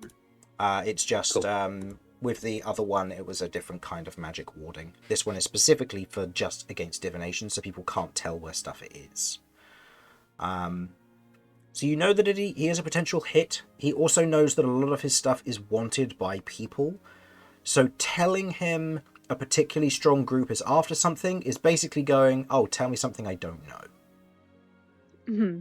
He's going to look at it and go, oh, so I need to be more aware and ramp up my security. Okay, I will pay some more into adding extra security, which from experience means you're going to be looking at probably some rather dangerous 5th, 6th level runes that are going to be in place to protect things. And he tends to have security very well taken care of.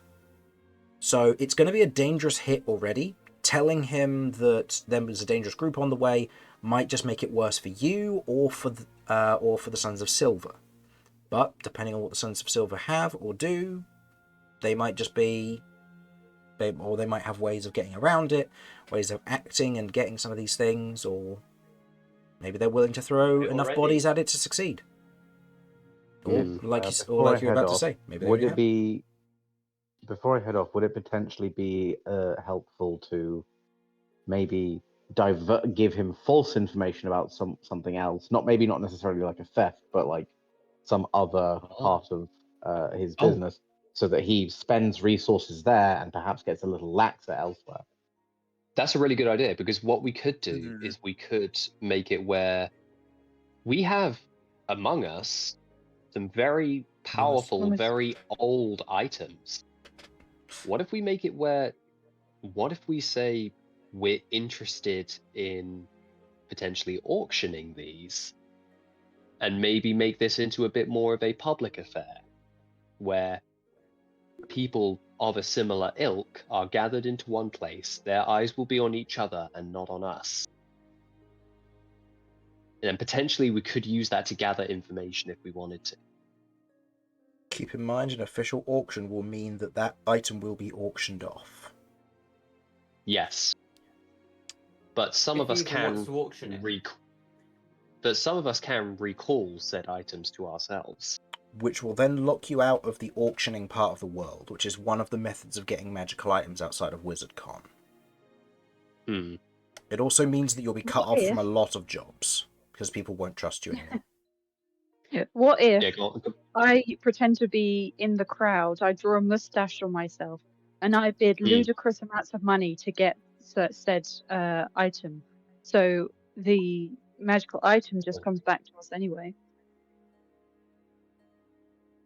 Where do you get the ludicrous money from? Well, I don't actually have to give over the money. You can just say I did. I don't know. Maybe this isn't the right All way right, to be going. hear me out. A mustache and a beard. Here's what I'll say. As we are reaching the end of the session, and Harlan has headed off, and I think because we'll have this discussion, and then by next week we'll have forgotten everything we discussed. Oh yeah. Knowing us, I will say, as each of you have kind of had a little bit of this rest, you're having this conversation, you're planning for the next steps of your excursion, I think that's where we'll call the session.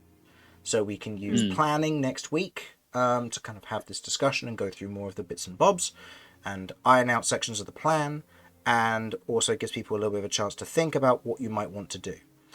Vinny, what I will do for you, and I'll have it ready by next session. I was going to have it ready by the end of this session, but for some reason Tabletop has the map limiter now, so I can't actually make it a certain size. I will get you what you know about the layout of the museum and gallery, because you've already cased part of it. Nice. So you already know where some rooms are, so you'll know what's there. You also know that the museum, it never changes, so the wings and things don't get moved. Because it is his home, they stay where they are pretty much all the time. The only thing that changes is that he expands the house to accommodate new exhibits. So that's the only thing that you would know, is that he has the money and the power to be able to make his house bigger as he needs to. Which, underground, being able to just buy out local housing to then turn into more of his museum is quite a power move. So, just as a note, something that you will be aware of. But I will give you a partially revealed version of the map for next session, so you can do a little more. Would I also remember how we went about doing things last time? Yes, the last time you went about doing things, you went in and cased the place during the daytime.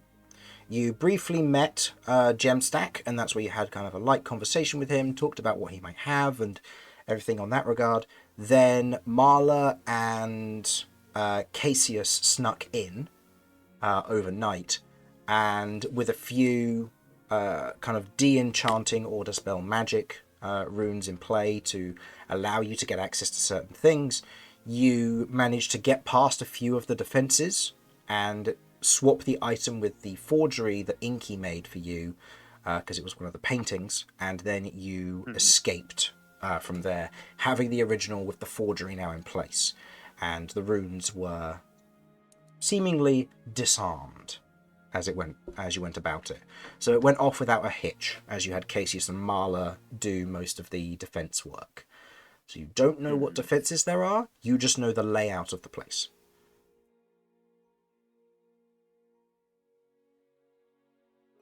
Okay, that's useful information.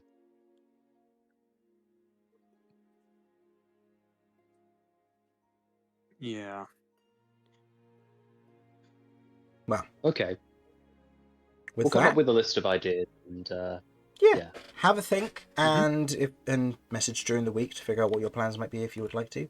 Either way, for the stream, thank you for watching. Hopefully you enjoyed, and we will see you next week. Correct? No one has any issues with the 26th of April. It was the week after, wasn't it? Let me just see if I'm working.